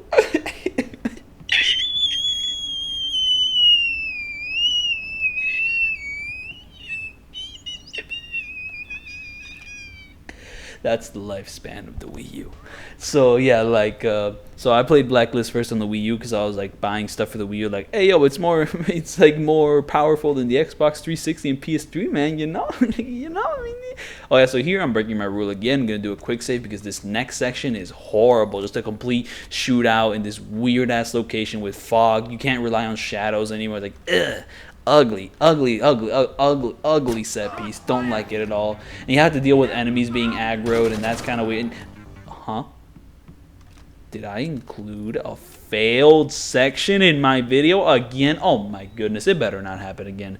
If it happens again, I'm gonna cry. I'm gonna cry, bro. Don't tell me that this video's so long because I uploaded a failed section. Come on. Come on, don't tell me this is failed. Don't tell me this is failed. Okay, it's looking good right now, it's looking good right now, it's looking good right now. But that's, oh, this is strange. This is strange. It better not be a failed section. So the way we handle this turret here is we pretty much go to this part here, jump here. I am so worried that like I included a failed section in my video, because if I did, oh my goodness, that would be so embarrassing. Because I uploaded the no commentary, and with the no commentary, you don't have any context for why there's so many quick saves and quick loads, or why I included failed sections in my video where I clearly take damage. Like, I already uploaded my no commentary. Like, what am I gonna do? Like, freaking, like, change what I said there? Like, what am I gonna do, man? I can't do anything about that. Oh my goodness, I don't think I can deal with this. Oh wait, I found a way. I pretty much go here and there, you can't shoot me. So like the blinds here, like I don't know, when you activate thermal vision, it's kind of hard to tell what's going on. But pretty much like, you know, those little flaps there, they can kind of block enemies from seeing you. However, if an enemy throws a grenade, the flaps just start flying and they don't stop flying and they don't stop flapping. So like you want to take care of the enemies before one of them can throw a grenade. So here, like in the next room, there's a turret we avoid by climbing a pipe. However, there's also an enemy in the next room which I want to take out. There he is. Then we're just gonna take him out, boop, and that pretty much ends like the aggro section and like this part. However, there's still some more trouble to deal with, but right now we're gonna climb this pipe to avoid the turret. So now Carcinogen, he actually found another way to avoid this pipe, which is much quicker. However, I have no idea how he did it. He like shot. And he said, oh, he said that like, he rotated the turret. I have zero clue what the hell he was talking about. So I'm just not going to deal with it. So I'm going to go with this pipe here. Kind of makes our attempts different. So yeah, I mean, isn't it kind of redundant that I'm kind of following his strategies and also making another 3-hour video when he's already made a 3-hour video that has strategies that are a lot faster? Well, I'd say no, because both of our commentary styles are rather different. So there's value, I'd say, in both of our approaches. And also, I mean, some of my approaches like are better, but also some of my approaches are also worse. And then seeing some worse attempts has some value in itself as well. So I'd say there's definitely value in both of our videos existing and also just building up the Splinter Cell 1 community, even though I do kind of prefer Chaos Theory and Blacklist. Oh yeah, oh, that's controversial. Whoa, whoa, whoa, whoa. Blacklist is better than the first game? Whoa, whoa, whoa, hold up, I gotta back up there. I mean, I said that like I played Blacklist on the Wii U, but I didn't clarify anything after that. So yeah, like Blacklist is a pretty fun game, like nowhere near as good as Chaos Theory. Like Chaos Theory is just a straight masterpiece, while Blacklist is like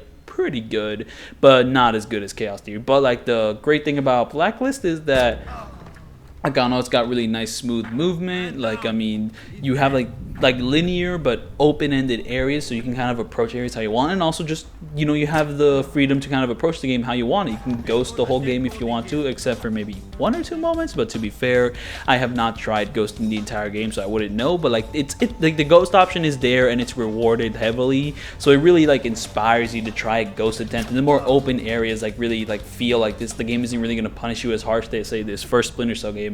And that's probably the reason why I would put Blacklist over this first Splinter Cell game. It's just like that variety with like the ghosting approaches and all that, and like maybe some of the smooth controls and all that. Though I will say one big negative in Blacklist is that the voice actor they replaced Michael Ironside with, like, man, that guy, that voice actor probably isn't that bad, but like he is not Sam Fisher. Like he does not have the age, the gruffness to like really match Michael Ironside's demeanor. Like the dude was screwed when he was cast for that game. Like you were not gonna do him justice, man. Like not at all.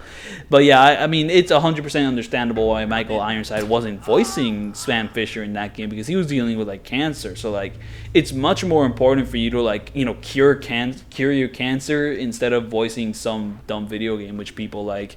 I mean, you know, your life is more important than like some dumb character which they could hire someone else to like play. So you know what, like that's fine. And to be fair, Splinter Cell's never been something like, there's never really been a story game for me, but like, you know, Michael Ironside really did sell this character, this like Sam Fisher character. So yeah, like I mean it's that. So yeah, here's a new area, and you know, this is when like quick saving here would actually be appropriate, but you know, I've been breaking that rule all over this level.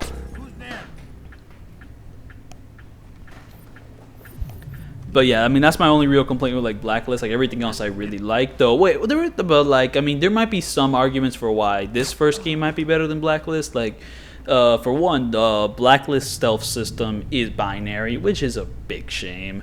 Like the shadows are binary, and also you don't really feel incentivized to like actually shoot out lights in Blacklist. So to be fair, it's been a while since I played it. Maybe you are incentivized, I don't know, because you can kind of, it's most like, I mean, because the shadows are like binary, they're not really like the main way you hide from enemies. It's mostly like a cover stealthy game more like.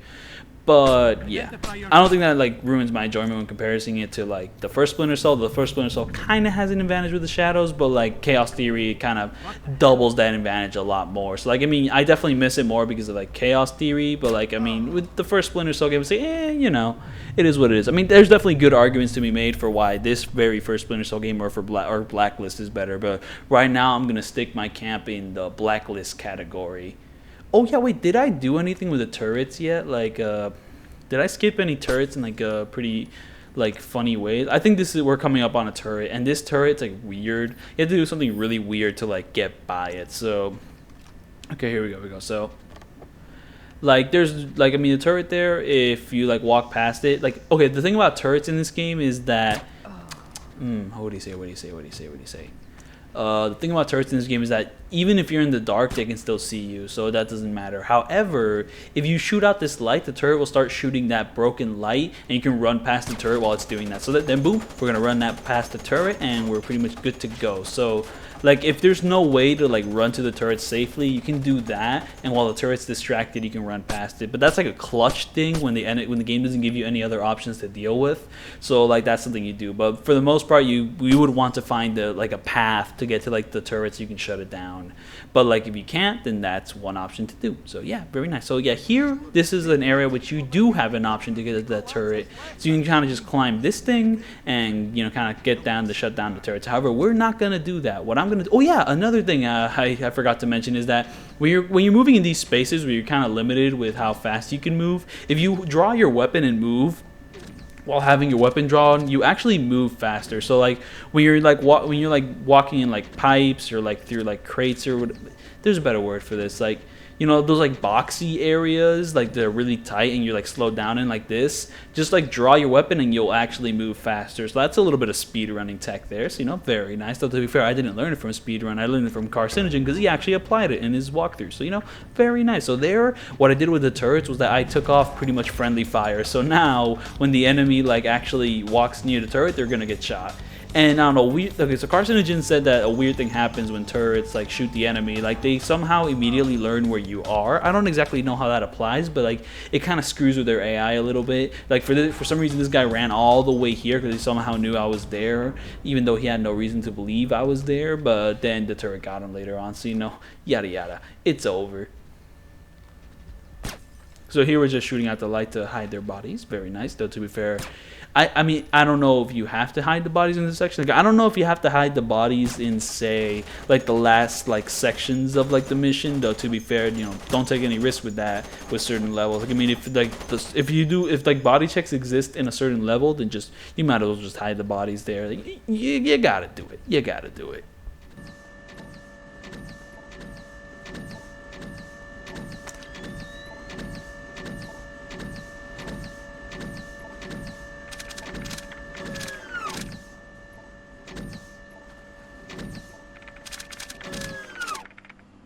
Like, I mean, I like Splinter Cell Conviction, but I don't like Hitman Absolution, and I don't know. Like, I mean, they're pretty similar games, but I don't know. Like, I mean, like, Blacklist feels more close to what the series was kind of about, while Hitman Absolution was just complete departure. Like, I mean, to be fair, Hitman Absolution was kind of copying Splinter Cell Conviction, which is a game which is kind of hated by fans of Splinter Cell, just because, well, it is the game which like kind of made it way more actiony. But to be fair, this game's also going to be pretty actiony at points. But I'm assuming, oh yeah, so we get past this part is that you throw a grenade to take out that light, which apparently can only be taken out by a grenade. And once that light goes out, the turrets will shoot that light. Well, in that moment, you run past the turrets while they're shooting that light. Anyways, here enemies will spawn. However, you have to run further into the area. Like here, I thought they would spawn if I went here, but they don't. So you pretty much have to run up, no, come on, run up, run. No, it's not there. It's not there. You have to run further. You have to run further. You have to go to the next area. Come on, run. Come on, keep going. Go on. Go. Stop. No, you don't have to reload your weapon. Come on, go. Okay, finally. And ideally, you would run to like the last cover point to like kind of speed things up. However, me, I was nervous, so I went to this little piggy hole.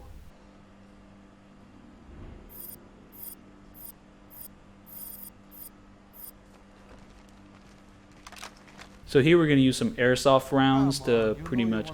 It's not airsoft, it's like air rounds. I don't even know what they're called anymore.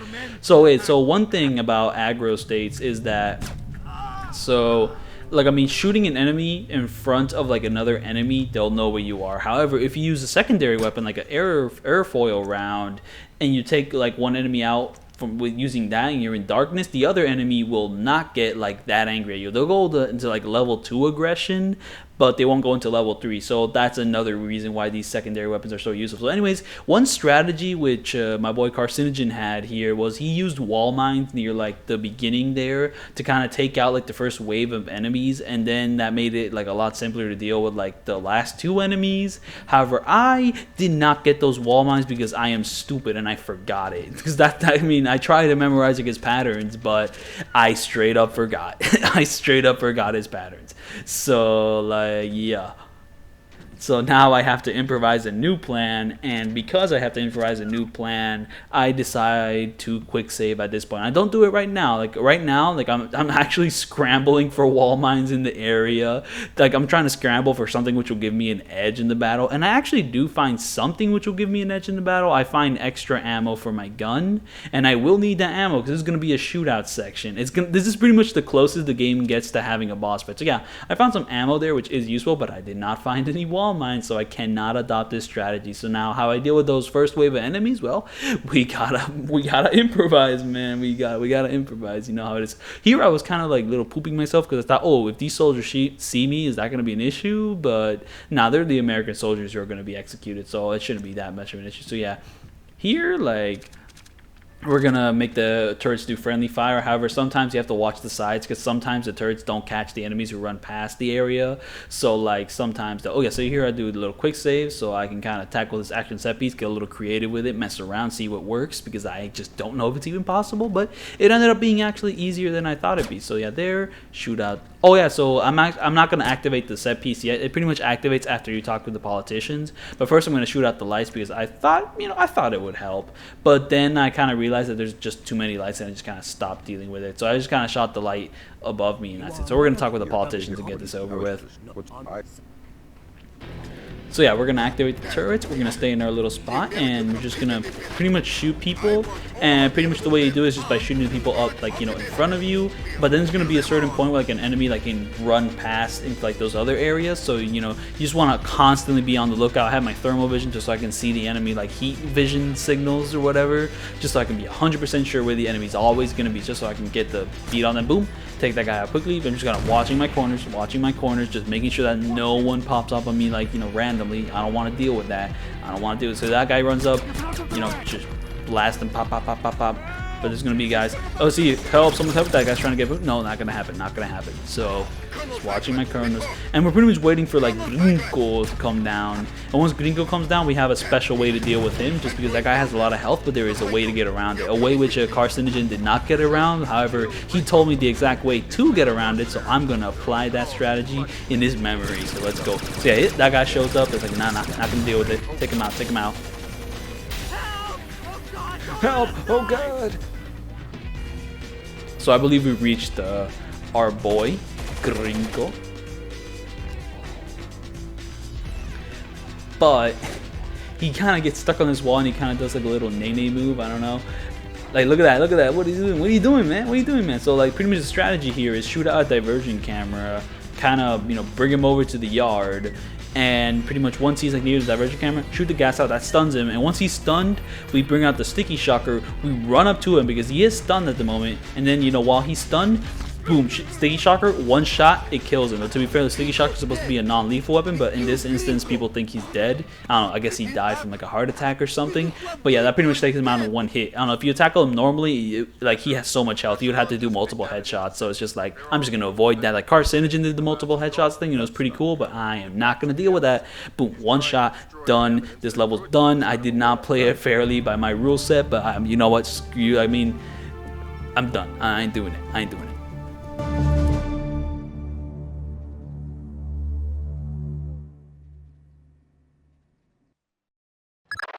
We'll make this fast, Fisher.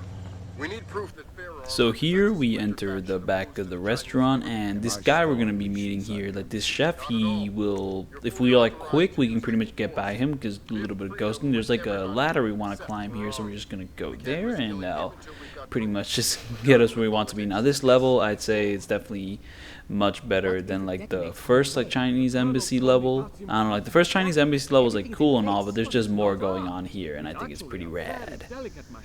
Also, it is a much more enjoyable level than the 8th level. Like, oh my goodness, level 8 is just like easier. Like when it comes to worst level in this game, it's either level like 4 or 8 for me.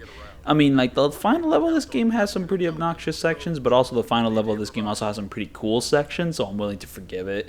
So you know how it is.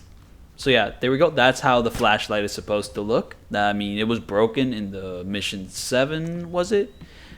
But here I have it fixed, so that's how it was supposed to look. So I mean, when you see that, you would know that, hey, avoid that, you know, because they'll take away your shadows. So there we go. That's why you want to fix shadows in this game. It's not just a visual thing, it's a gameplay thing, because that's a great thing. Yeah, I mean, when I was comparing Metal Gear Solid 2 and Splinter Cell, like, I mean, one thing is that like Metal Gear Solid 2 has a lot more detail in its environment. I don't know, Kojima, like he makes some really expensive games, but also like because his games are like so big budget and like high profile, he gets to add all these like insane little details. Like in Metal Gear Solid 2, he's doing like he could like break glass gradually by shooting at it, and you know there's no physics engine on like the PS2 or whatever, so he had to do that all like manually. Like, well, I keep saying he's just one guy. He had like a whole team of talented coders to like help him pretty much design all that. But like, yeah, like his team, like, I mean, pretty much just like did some really insane stuff. There was also that thing with like the ice cubes, or like if you shoot a tray of ice cubes, the ice cubes will like individually like drop out, and then like they'll start melting, and then like if you know, like if you shoot a watermelon like a certain way, it breaks in different patterns. Like, I mean, just a ton of insane details which Splinter Cell, to my knowledge, does not go that in depth with. However, like the thing with those details in Metal Gear Solid 2 is that for the most part they don't exactly help you when you're trying to sneak around. I mean, there is little details when it comes to the ways you can sneak around, but like, I mean, shooting out light bulbs in Metal Gear Solid 2, there's no point, because like the stealth is sight based. You just avoid their line of sight. I mean, there's no point in shooting out lights. But like here, like, I mean, like shooting out lights is a direct gameplay thing, and you directly affect the environment by doing this, and it's just, that's why it's so satisfying. That's why it's so dope. So here we're gonna shoot this guy with like an air 4 round. Boom. Also shoot that guy with an air 4 round, and then since we took out those 2 enemies, we're just gonna shoot that guy for real. The only reason we did the air 4 rounds was just so that the enemies wouldn't aggro and find my location. But once like there's no enemies like left after there's like one enemy left, boom, no need to like play it safe anymore. So yeah. But yeah, like, I mean, that's just one thing. I mean, that's one advantage of like Splinter Cell stealth, is that, you know, like these little details of being able to shoot out light bulbs actually contributes to the gameplay. It's like, yo, let's go. But then again, Metal Gear Solid does have little details in other areas in its stealth, and that's why, you know, it keeps you coming back. Though, to be fair, those little details do come in handy in Snake Eater and the Phantom Pain. Now, if I were to do this video again, how would I go about it? Well, I mean, I'd probably just continue with the Splinter Cell games. Like, I mean, I just got my hands on Pandora tomorrow, and oh yeah, I haven't really mentioned, I had to install a widescreen mod. I mean, I talked all about that, but like, you know, I went to the website, downloaded the mod, did the WinRAR thing. WinRAR, you don't need to pay, even though it keeps telling you to pay after the free trial, but you don't really have to. Oh, this light's a pain in the ass, because you have to like, it's like 3 individual layers. Like, you shoot one, then you shoot the other, it's just a waste of ammo. And also when you're like in a tense situation, like having to shoot out all those lights, just oof, oh. Do I need to worry about radiation? So yeah, just those little details in Splinter Cell, very nice. I mean, I was talking about something beforehand, but I forgot at this exact moment what that was. Oh yeah, it was like Metal Gear Solid. I mean, if I was to do this video again, I'd probably just continue on to Pandora tomorrow and do the missions in that game. Maybe do like continue with the Splinter Cell series, though to be fair, I have no idea how one would go about no damaging Conviction, because I'm pretty sure that game's like super action-y based, so I don't know about that. And also like Conviction and Blacklist don't have health bars, they have regenerating health. Wait, I forget if Double Agent introduced the regenerating health thing or if that was Conviction. But when it comes to regenerating health games, I don't know, those games kind of introduce like scenarios where, you know, you can't avoid damage, so I'm just kind of worried about that. And I haven't really seen any videos of people like taking no damage in Conviction, so I don't really have any like guides or like confidence in like tackling this subject. Like, I mean, it wouldn't be the first time I've tried to no damage a game, but like, you know, at least those are combat games. This is like I mean, Conviction could straight up just be like a third-person shooter, and sometimes there's just no way around taking that damage. So it's just like very worrisome. So here we're gonna go through this door because I already know the code. So there's some troublesome turrets here, so just avoid that. Then we climb up here, and the way Carcinogen did it was that he would shoot these vases, like pop pop. I did not do that immediately. Like, I mean, I kind of shot a bit here, shot a bit here. I'm like, why did he have to shoot that? Because if you don't, you can't walk past them. So it's like, okay. I mean, you could like put your back to the wall, but that's slow. Why do that? So okay, at this point in the level, no enemies are gonna spawn. So we're gonna take this chance to shoot out all the lights in the room. However, I fail at this. Like, I mean, there's like one light I miss, and it was kind of like dangerous, but I got by fine. But yeah, we're just gonna shoot out all the lights in the room. Now, Carcinogen, he shot out all the lights with his pistol, but like, I don't really understand why he did that, because like, there's no enemies in the room. So I mean, yeah, this gun's louder, but like right now that's not really an issue. So let's just shoot out all the lights and not worry about it. So the reason we're shooting out all the lights is because we're pretty much gonna like climb up to this building behind us, and in that building behind us we can like jump onto a pipe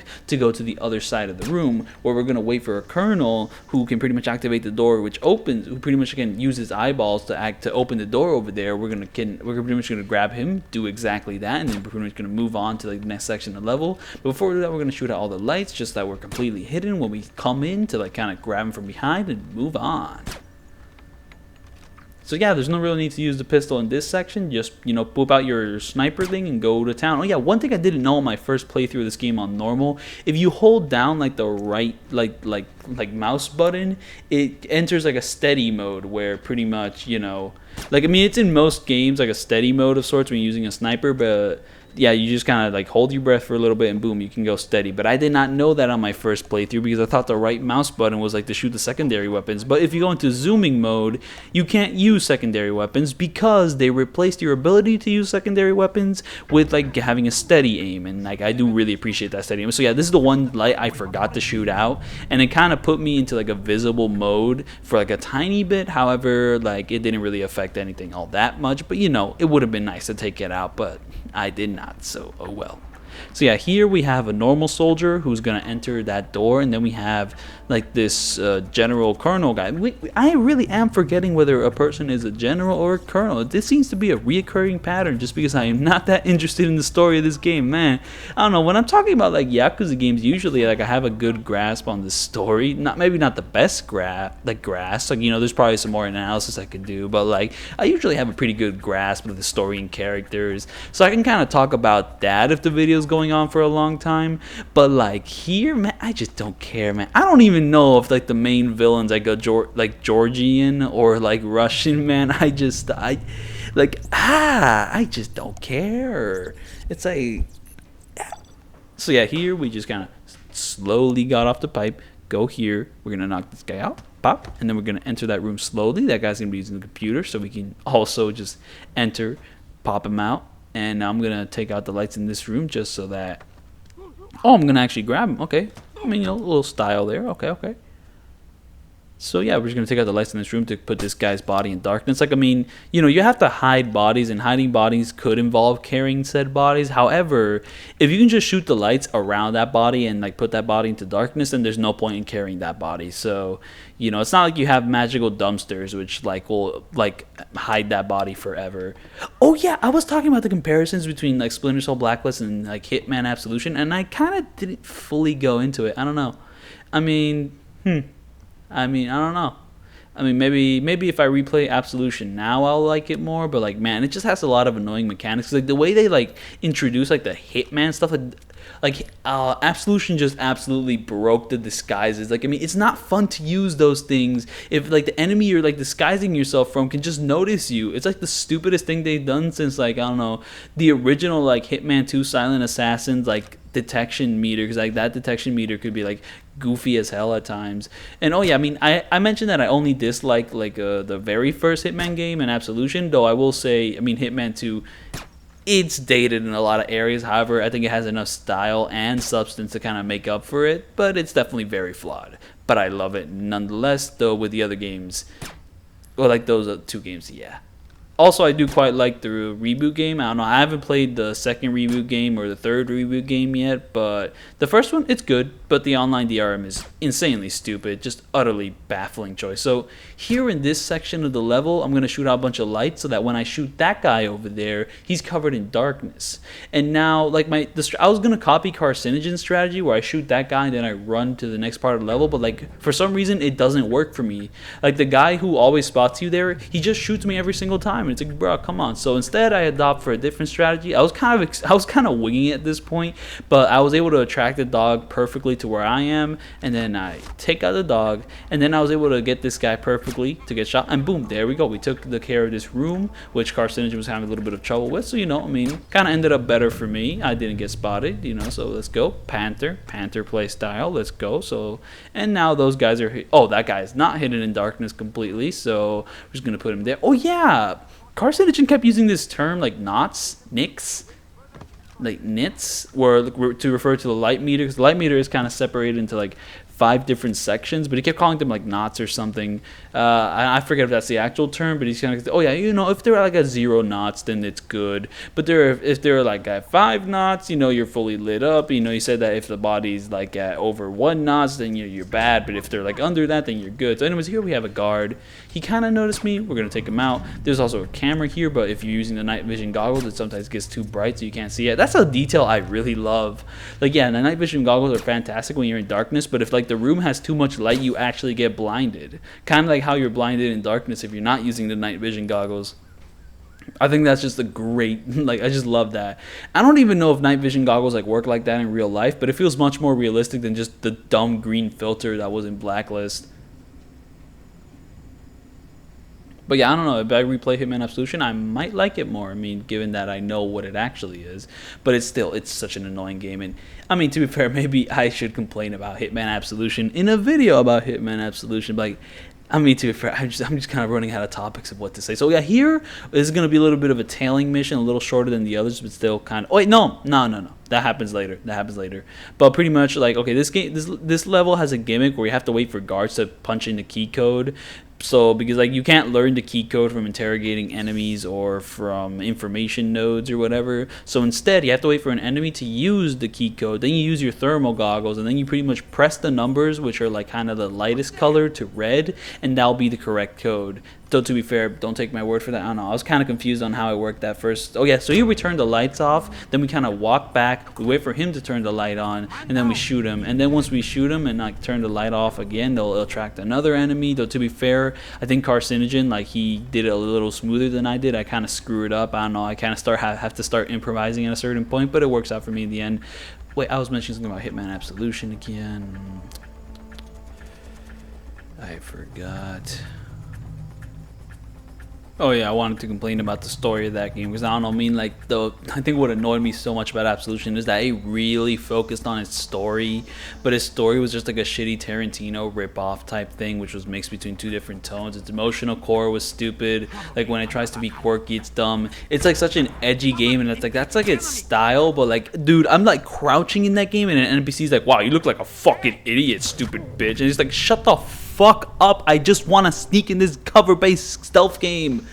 Stop being so edgy about it. I don't know, the reboot games took on a much lighter tone. Instead of giving some dumbass edgy remark whenever you crouch, instead the guards just make some silly joke goo gaga, and I mean, that's okay, whatever. But I mean, I can stand it more than the game just being openly vile towards the player, because when the game starts being vile to me, I start being vile to it back. I don't know, something about that game's tone just irritates me to no end.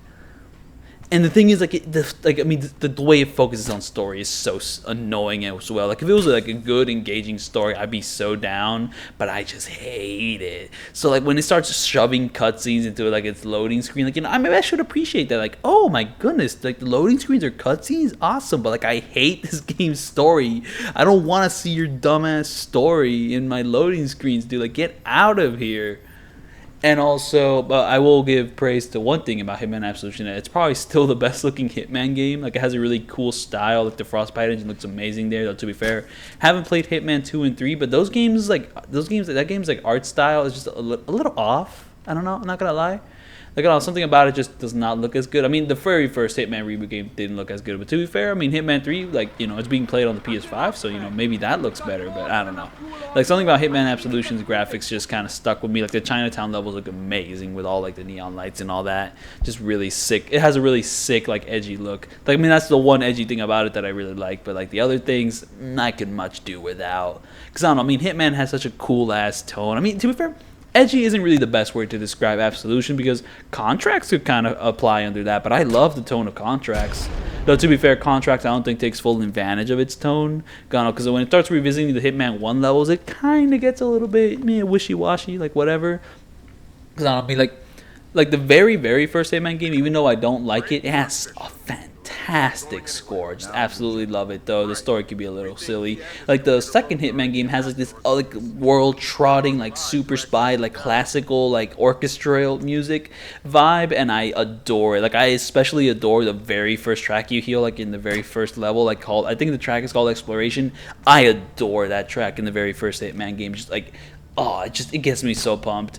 Even though that level is, like, one of the most unfair in the game, but still, like, that music track just makes it all okay. And then Hitman Contracts goes for, like, a super, like, moody, like, just encompassing, like, just, like kind of like a horror vibe type soundtrack. Just very oppressive, that's a good word for Contracts.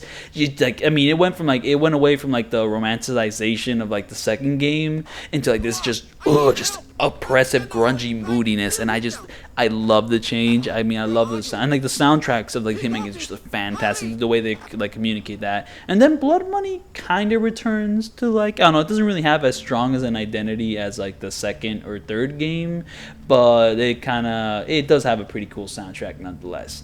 Pretty, you know, epic, pretty cool. You know, Ave Maria, like, the way he uses it in the game is pretty much classic at this point.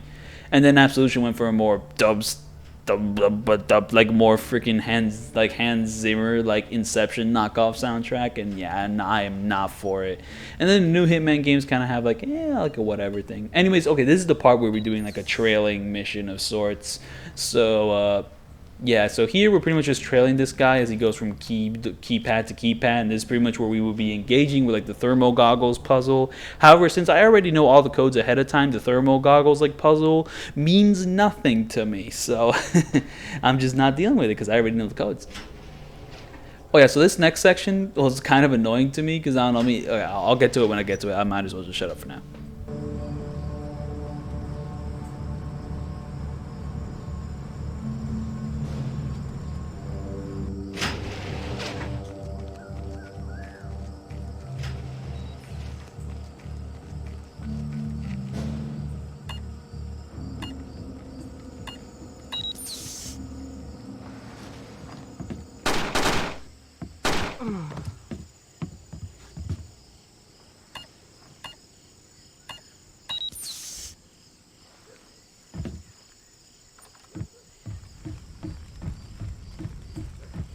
I'm going to... So this guy, I thought couldn't damage you, but in some of my attempts, he did damage me. So like repeating all that tailing mission beforehand just to get to do this for a second time was annoying. It was very annoying. So pretty much, I take a safer strat here instead of like trying to run behind him. Like, I mean, running behind him is easy, but like if you screw it up slightly, the dude could actually deal some damage to you. Oh, I even screwed it up here. However, I got lucky and he kind of turned in my direction for me to grab him. So you pretty much have to interrogate him, and then you have to move him to his computer so that he can, you know, do some stuff on the computer. But pretty much like my first attempt, I tried to run behind him, but I screwed it up a little, and then he got a chance to shoot me. So here I did the airfoil round, but then when I tried to run behind him, there was like a wall. There wasn't enough space for me to do it, but then when he recovered, he like turned his back to me, and oh, here are the explosions. They're just going off like crazy, and I was worried that I was gonna screw this up, but you know, I figured a way out through this. So you know, just kind of take it slow because there's gonna be a lot of boom boom pow, and some of these boom boom pows actually open up the level to like sections where you actually have to go through to actually exit it. So you know, just walk through, take it slow,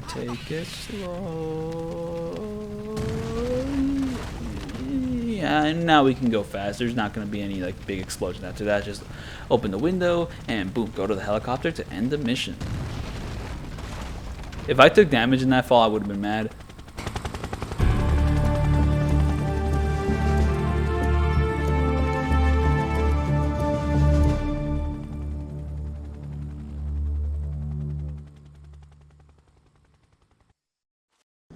So here comes the final level of the game, and here I will be breaking the quick save rule again because, well, I'd say this is for more reasonable reasons. But okay, well, but first we're gonna do a little bit of Ubisoft platform, maybe a little predecessor to the Ubisoft platform. Wait, no, I'm being dumb.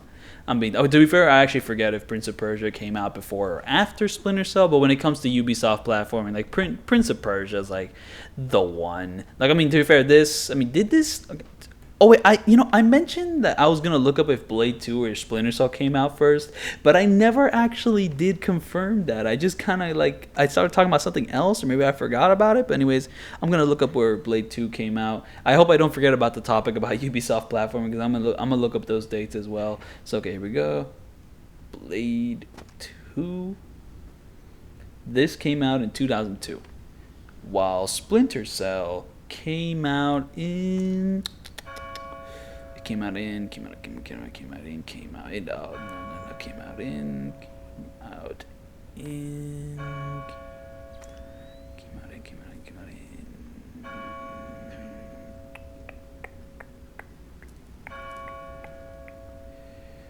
Okay, that information is not on GG.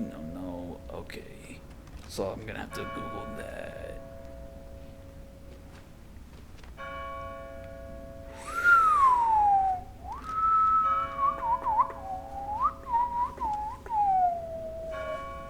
Okay, so Splinter Cell was also released in 2002. Now, I'm not going to do enough research to like see if like which months they came out in. Like, I don't know. I'm being told that Splinter Cell came out on November 17th, 2002. I don't know exactly which month Blade 2 was released. So, and I'm not going to look further into that. So, same year, same song. I mean, okay. Oh yeah, so here I quick save at this point because if I fail the next section, I don't want to redo all that platforming. That would be so tedious because it's not hard. It's just time consuming. So it's just like 2 or 3 minutes of like tedious like bitch work, and then you have to get to the actual hard part. And if you fail that, like repeating all that bitch work before you get to this part again, oh my goodness. Oh yeah, and this section I failed the strat, which oh no, I've gotten far enough into this commentary that I forgot the name of the channel. I was copying the videos of, man. Oh my goodness. Wait, no, Carcinogen. Ha. Carcinogen SDA. Let's go. So like the strat which he used was that he immediately got up on that pipe while the conversation was still going. He shot the sniper, and then he shot the dogs, and then he shot the people because the people all kind of grouped up in like his little dark corner where he's at. However, my enemy routes were different. The dogs were way closer to me than his dogs, so I couldn't immediately get up because if I immediately get out, the dogs would sniff me, and then when the dogs would sniff me, it was pretty much all over, and I couldn't do anything about it. So I had to wait a bit for the dogs to be out, and also had to wait a bit because the spotlight was very close to being on me. And that's the thing, there's a spotlight in this level, it's still very annoying, and that's one reason why I kind of can't kill the guards like immediately. I kill the dogs immediately because you can't really carry the dog's body, so the dog bodies don't actually get spotted by the body check in this game, and also they don't get spotted by the spotlight. Like if you kill a body and like the spotlight goes over the body, an alarm is raised. So I mean, you know, if the spotlight spots you, another guard is like, you know, posted there and they start shooting at you. But if a guard is put under the spotlight and an alarm is raised, and we're trying to go for no alarms here, so yeah, I got lucky here. Like, I mean, like it took many attempts to get past this part, but now I finally did it. So, you know, cool. Now the dogs, they don't get spotted by the spotlight. They can get, no, I don't even think that's true. They only get spotted by like the human enemies if, you know, you kill the dog right in front of them and they know that the dog died at that exact moment. But after that, I don't think they care. So yeah, we're just gonna, I'm gonna move the bodies because it's kind of, I'm kind of like unsure if like they're really safe. You know, like, I mean, the light kind of hit their head, so there's also that. I also ran into like a weird ass glitch where like I killed an enemy like in the middle of the map, and for some reason the spotlight like kind of tracked that single dead enemy. So I went to move that enemy's like dead body, and like the spotlight moved with me, but it wasn't like raising any alarms. It was so strange. But like once I moved the body to like a certain corner, the spotlight like stopped like glitching out and actually went went back to normal. But that was just such a weird little like occurrence. Like, I don't know, I ran into like a few weird glitches in this game. I recorded a few of them. Maybe might make a separate little funny video. Oh yeah, so I guess a guard was there because I raised the alarm state. I mean, I raised like their alert state by like level 2 or something. Oh yeah, so here kill that guy, then kill that guy by the gate, and then like turn off these lights to hide the bodies in darkness so that the body check doesn't get them. And I kind of take off my night vision goggles sometimes just to see if the area is actually dark. So just kind of there, punching the code, which I had written on a note card. Very nice. And here we're gonna take out the lights around this body. Just boom, boom, just bada bing, boom, bam.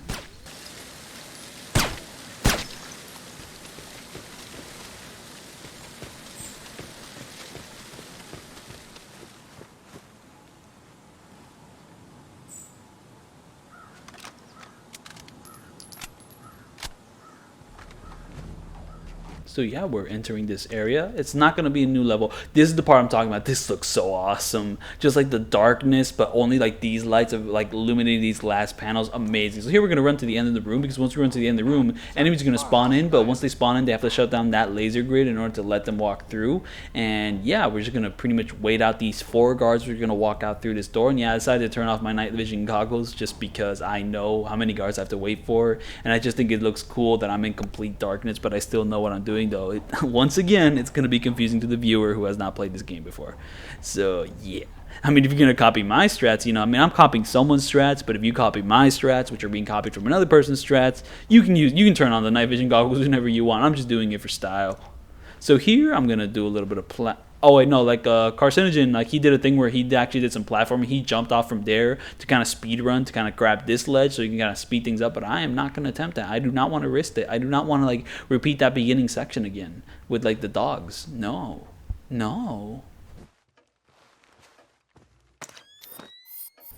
So yeah, we did that whole thing with the stairs because there was lasers there. Those aren't palace guards. So yeah, here we're gonna shoot out the lights with a pistol, because if I go with my big gun, the enemies are gonna go on like full like level 3 alert, and I do not want that. However, if I do my pistol thing here, they're not really gonna get too excited. So I'm just gonna individually shoot out each of these chandelier lights just to get some darkness in the areas, just so I can sneak through, all sneaky, very nice.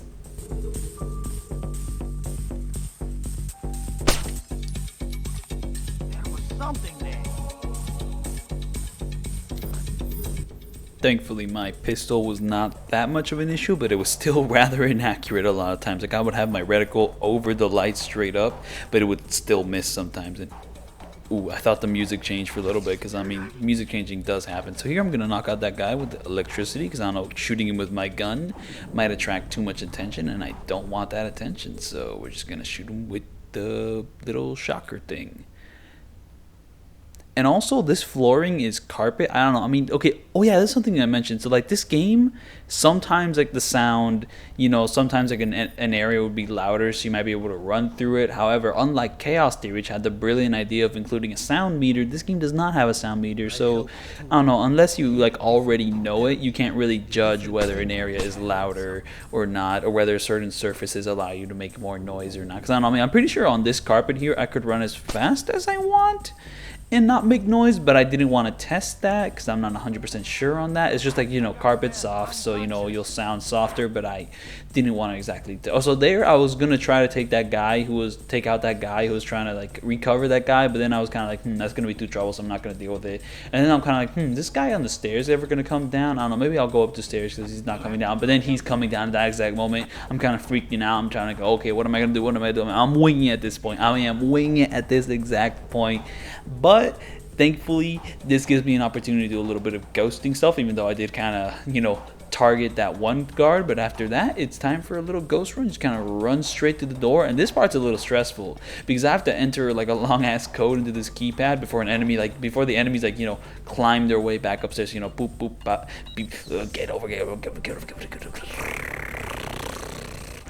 And now we have a little bit of a hallway here, and it could be a little complicated. There's a lot of enemies, and I kind of have to shoot out this light here to kind of proceed. However, if I shoot out that light when there's like too many enemies bunched up, that's just going to be complicated. Like even if I'm shooting it with a pistol, they might get suspicious of me. So I'm going to play a little bit of a waiting game here. And also I have to shoot the chandelier thing first, but after I shoot the chandelier, the little chandelier thing there, but after I shoot that, I want to shoot the little light bulb in the middle over there on the right. So it's just kind of like, ooh, complicated. Oh, I love the orange light which these lights are giving off. I mean, you kind of miss that when you're playing the entire game in night vision. Sometimes I kind of take the goggle off to kind of look at it, and it's like, nice.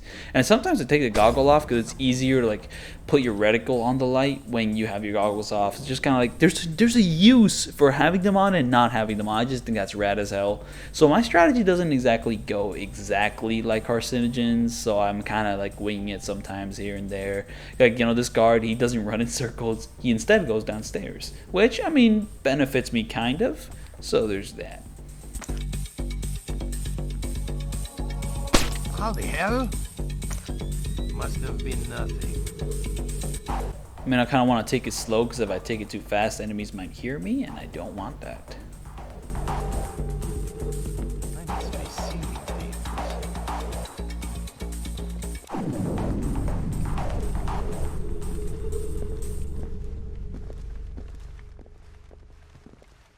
Just taking it slow, taking it slow.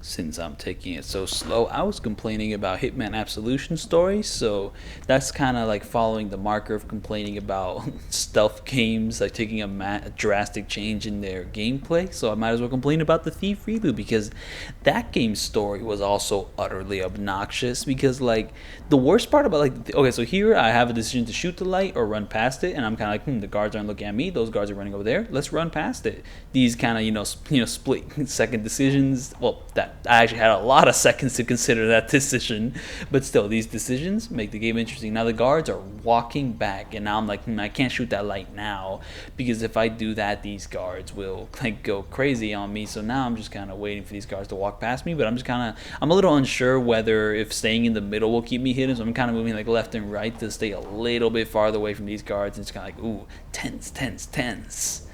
So yeah, anyways, complaining back to Thief's, like the reboot game's story, it's just like, that game's like entire emotional core is based around like the most unlikable character in that game. Just like this complete like just despicable person who is supposed to be like this like little like person you have to care about, but like they are literally the most unlikable person in the entire game.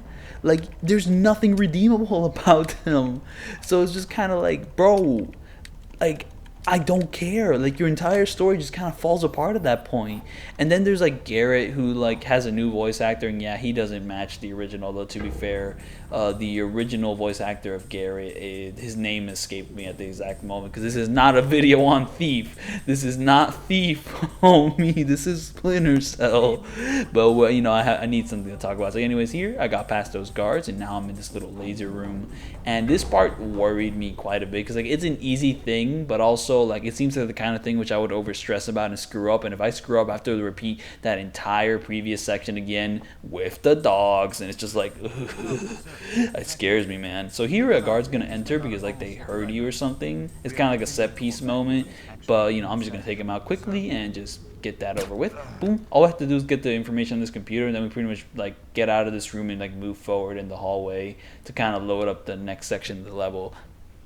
But yeah, I mean that's a big part of why I don't like the new Thief story. It's just because like seriously, like what's the obsession with like having the entire emotional core be around some like dumbass character which like everyone hates? I mean, I say everyone, that's an exaggeration. I hate her, and I'm pretty sure a lot of people also hate her as well.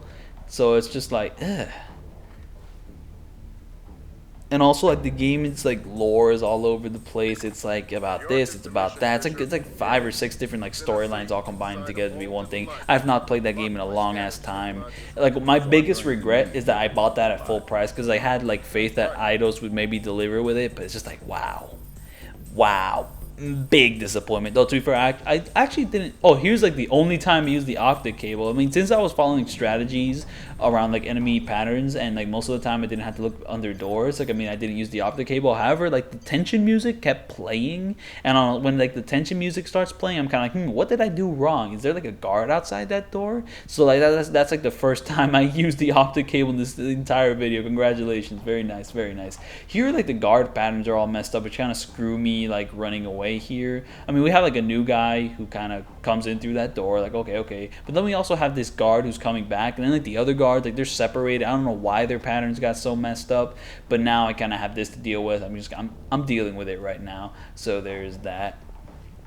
I mean, I've already mentioned my gameplay issues with like the new Thief game, how it kind of breaks the level design philosophy of like the first two games. Even though like the third game has smaller levels, it still kind of has a bit of the same philosophy of the first two Thief games, and also how there's just a lot of dumb things, like simplifying an already simplified game. Like, get out of here with that. Like, come on, stupid. So I don't know. I mean, to be fair, I haven't played that like reboot Thief game in a long while, and I don't really want to play it. I'd much rather play any other stealth game, which is probably going to be much better. I'd honestly just replay Alakine's Gun instead of playing the Thief game. So here we're loading up the next section of the level, and I mean, I've already talked extensively about Alakine's Gun, I believe, but yeah, that game also has some really funny glitches. Like, there was this one time where like a guy was like sinking like halfway into the ground, but he kept trying to attack me, but he couldn't because he was sunk in the ground like an idiot. It was so funny. So here in this next room, we're gonna create darkness just so we can have a little bit of playtime to kind of move around, navigate in this section of the level, and you know, new area. So I did a little quick save there.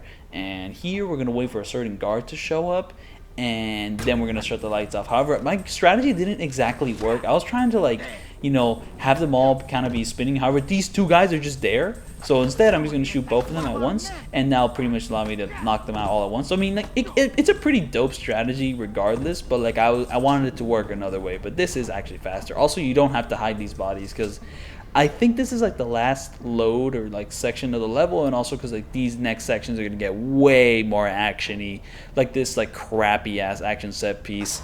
So like, I mean, there is like, I mean, to be fair, the way I'm gonna handle this action set piece, it's carcinogens like strategy, and pretty much the way you deal with it is by running to a certain corner, like, you know, taking cover, and then after like and pretty much waiting for an enemy to move, and once that enemy moves, we move. So I know one thing you have to do is that you really want to be in cover. Don't go all the way to the left, because you'll be like a slightly exposed, and the enemy will take advantage of that, and it'll also kind of screw you when you're trying to run into like the secret room. So yeah, they move, now we move, and there's that. It's such a close call whether you get shot or not. It's so annoying, and because it is such a close call, I mean, this doesn't work perfectly, because every time like I tried it, I kept getting shot, and it was so annoying. So I'm actually going to quick save here, because this next section is going to be super annoying as well. However, like that previous section, I'm not sure if I can consistently do that 100% every single time. Like, it's so annoying. It's so annoying, because like, okay, so this guy which we have to interrogate here, he actually cannot damage you, unlike the Chinese guy, so good for that. But yeah, like, I mean, that section is just super annoying. It was not consistently working for me. So like, I mean, that's just like an incredibly tough, like, you know, like kind of lucky thing I did there, unless I missed a certain thing about the strategy. But it's just like, So here's like the big dumb set piece moment. You know, I think I'll shut up and just let the characters talk for a bit, even though I don't really care much about the story. Suitcase, Bob, and he knows you have it. Clever man. Does he know that it is already in America? What? The Ark is not here. Keep talking. The only thing in this vault is the activation key. The bomb itself is in America. If Kristavi guarantees my freedom, I'll tell him where to find the Ark. Give us the activation key. This spy has the key, this American. You'll have to take it from him. I can give you the location, but only on the condition of my safety and freedom. Agreed. You two, escort Mr. Nicholas out of the library. You, who are you? Don't talk, Fisher. We're arranging for a blackout in 5 seconds. Make the most of it.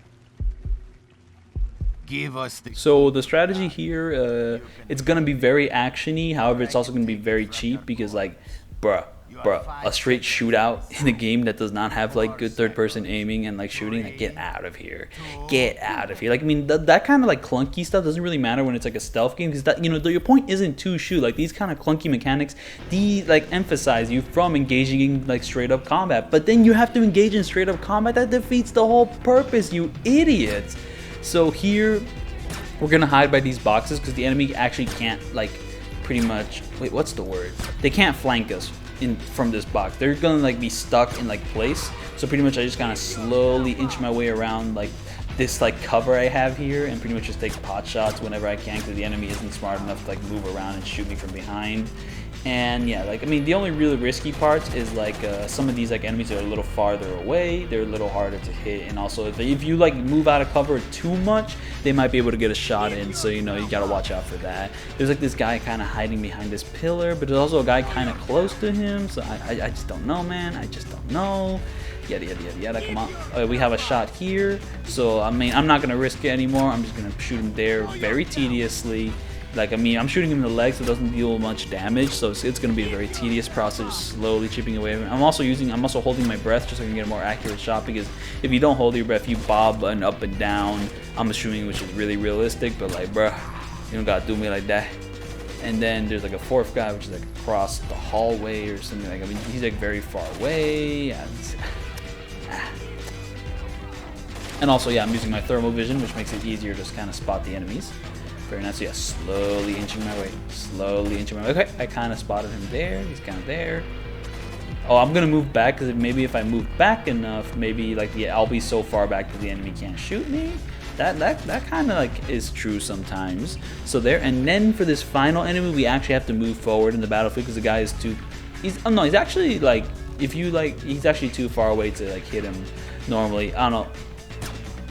Oh, what I keep screwing up here is that it's not that he's far away, it's just that I keep like hitting him directly on his night vision goggles, and for some reason his night vision goggles have armor. Like, are you stupid? Like, I was so stressed during this part because I just kept hitting him in the head. It didn't work, it just kept bouncing off. Like, bro, night vision goggles aren't like bulletproof, bro. If I hit you there, you die. Especially if I hit you there like twice, thrice, fourth, like, bro, stop. And here I'm like, I'm stressed because I'm waiting for him. I don't know, because sometimes the enemies here, like, they have a reload animation, and you know, I can hear them reloading. So I was thinking, if I go out while he's reloading, I'll be safe. However, this guy shoots so many rounds without reloading, and then at one point I'm just kind of like, there's like a certain pattern where like he shoots a bunch and then he has like a big, like, brief pause period. I think I'll go out during that pause period. However, I am not that quick on the uptick because I am just stressed out of my mind here. Like, oh, I don't want to go out. I don't want to go out. I don't want to go out. I'm like studying the enemies, like firing patterns and all that, waiting for him to reload. He never reloads because he has the infinity bandana, gives you infinite ammo. Like, oh my goodness. But he kind of reloads for show because he thinks it's cool. He's kind of enthusiastic about reloading. So I'm just screwed here. So here I'm gonna take my chance. Gonna go out. I'm just going crazy. Like, oh my goodness, oh my goodness, oh my goodness, what are we gonna do here? What are we gonna do? And finally I aimed slightly above his head, and that did the trick. No damage. The section, it's over. And now we're gonna move on. Fisher, we can't let Nicolats walk away. I agree. He really knows where the Ark is. Yes, we can't let him live with that information. Facts.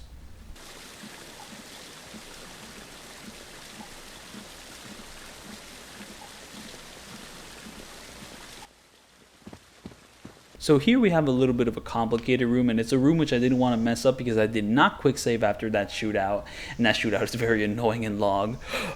So it keeps happening. Is it just because, like, if you talk too much, like, you start like going like, is that just something which happens when you like talk too fast, too much, for like a long experience, like extended period of time? So here there's like two enemies like above us and two enemies below us. I'm gonna try to snipe an enemy above us, and I miss him. And the funny thing is that Carcinogen also misses the enemies when he first tried it.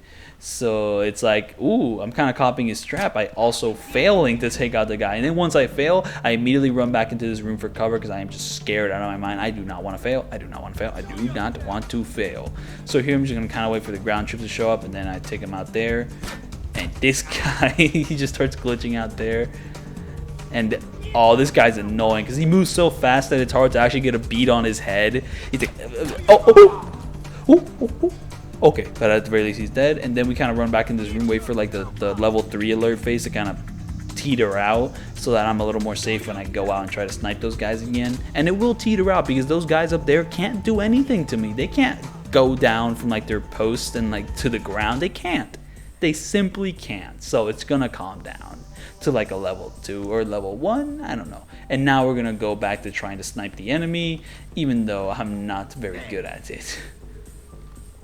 It's just these enemies have very strange pause periods. I don't know, like it's not as forgiving as some of the other enemy pause periods, so we're just kind of waiting on that. Like I will say, I waste a lot of time on this level. One of the things that I waste a lot of time on is pretty much what you have to do now is you have to climb a certain pipe and do a little bit of platforming. I'm not sure if it's this pipe or a pipe in another section of the level, but I just straight up have zero idea how to transition from the pipe to like hanging off from here. Like I just have no idea. Like, is it shift? Is it this? Do I just like do that? If I do that, like I mean that wasn't shifting. That was just like pressing the like D, like moving to the right, but like that kind of gets me off the pipe. It gets me to like this weird invisible space area, but like it doesn't actually get me inside there. It's just like, bruh, come on. I'm just struggling. I'm wasting so much time trying to figure it out, and then I get stuck in mid-air. I'm trying to figure it out. I'm like, oh no, don't tell me I'm frozen here, bro. Get me out of here. Get me out of here. Get me out. I'm just like pressing all the keys. I'm trying to find a way. I'm platforming. I'm jumping. I'm finding my way, and then I slowly jump off. And thankfully, I didn't take any fall damage from that. If I took fall damage from that, I would have been pissed.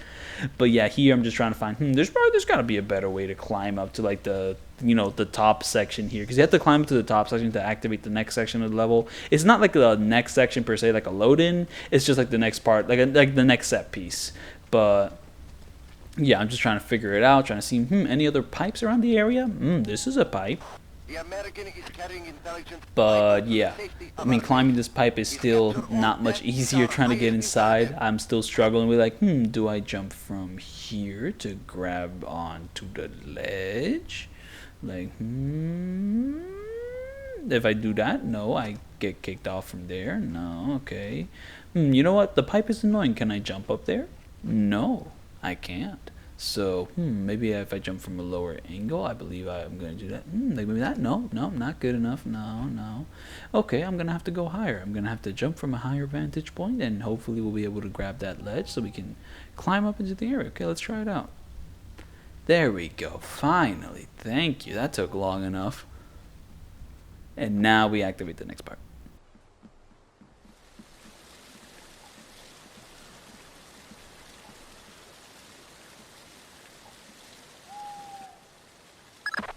Let me be as clear as possible. Snipe Nicolads from there. Do it now. Don't miss.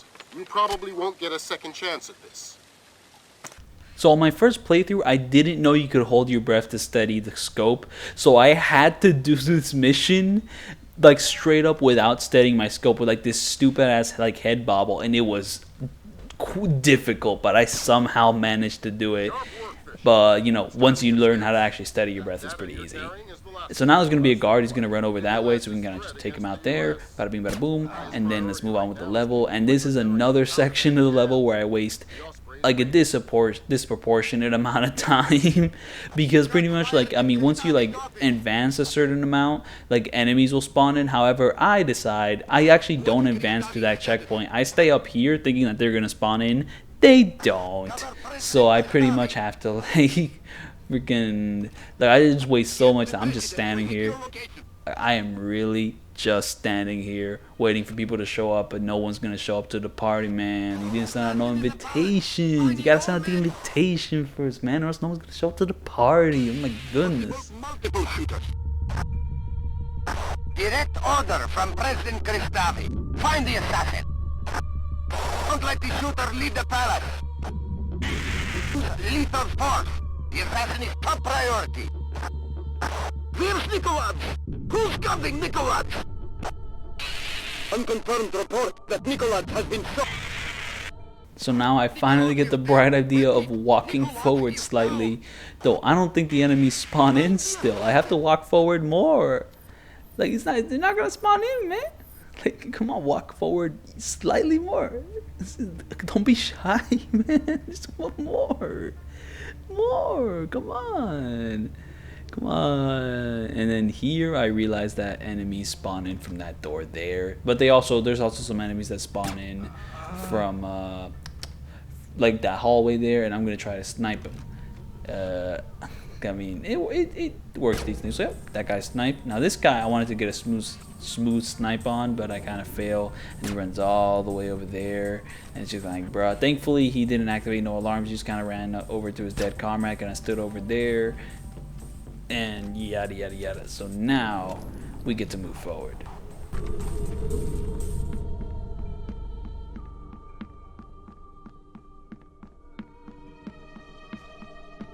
All troops to full sweep for the American spy.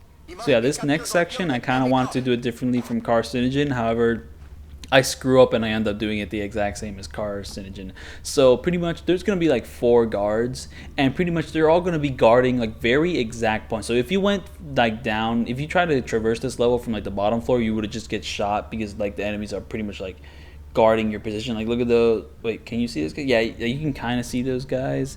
Like they're kind of there. Now I thought that there was a sneaky way to get past these guys. There is. However, the sneaky way to get past those guys is not to go down the stairs. Guess what I do? I go down the stairs. I put myself in the light, and now every enemy's alerted me. So I go full auto. I wait for them to show up there, and boom, blast them, blast them, blast them, blast them. I did not have that much ammo. Like, I mean, I got a little extra ammo from like the sniping thing, but it's kind of crazy. And then the 4th guard, he's just kind of there, so I can snipe him there. Boom, and there we go. We're done with Splinter Cell. Yay! And here I'm going to show you the ending screen of the game, the final mission complete.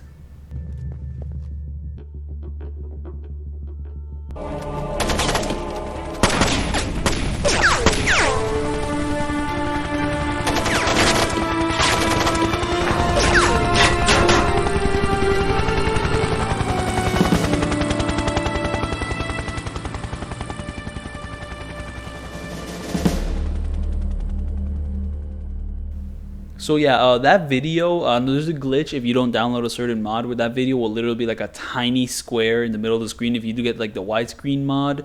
However, in Premiere, I just enlarged it more so you can kind of see what was going on. So there's that. So anyways, yeah, thank you for watching. That was my video on Splinter Cell.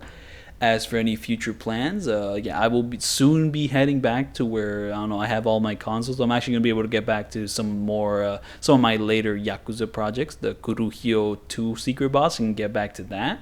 I mean, I don't know how hard that's going to be, but we're going to get back to that. But yeah, thanks for watching. I'll see you then.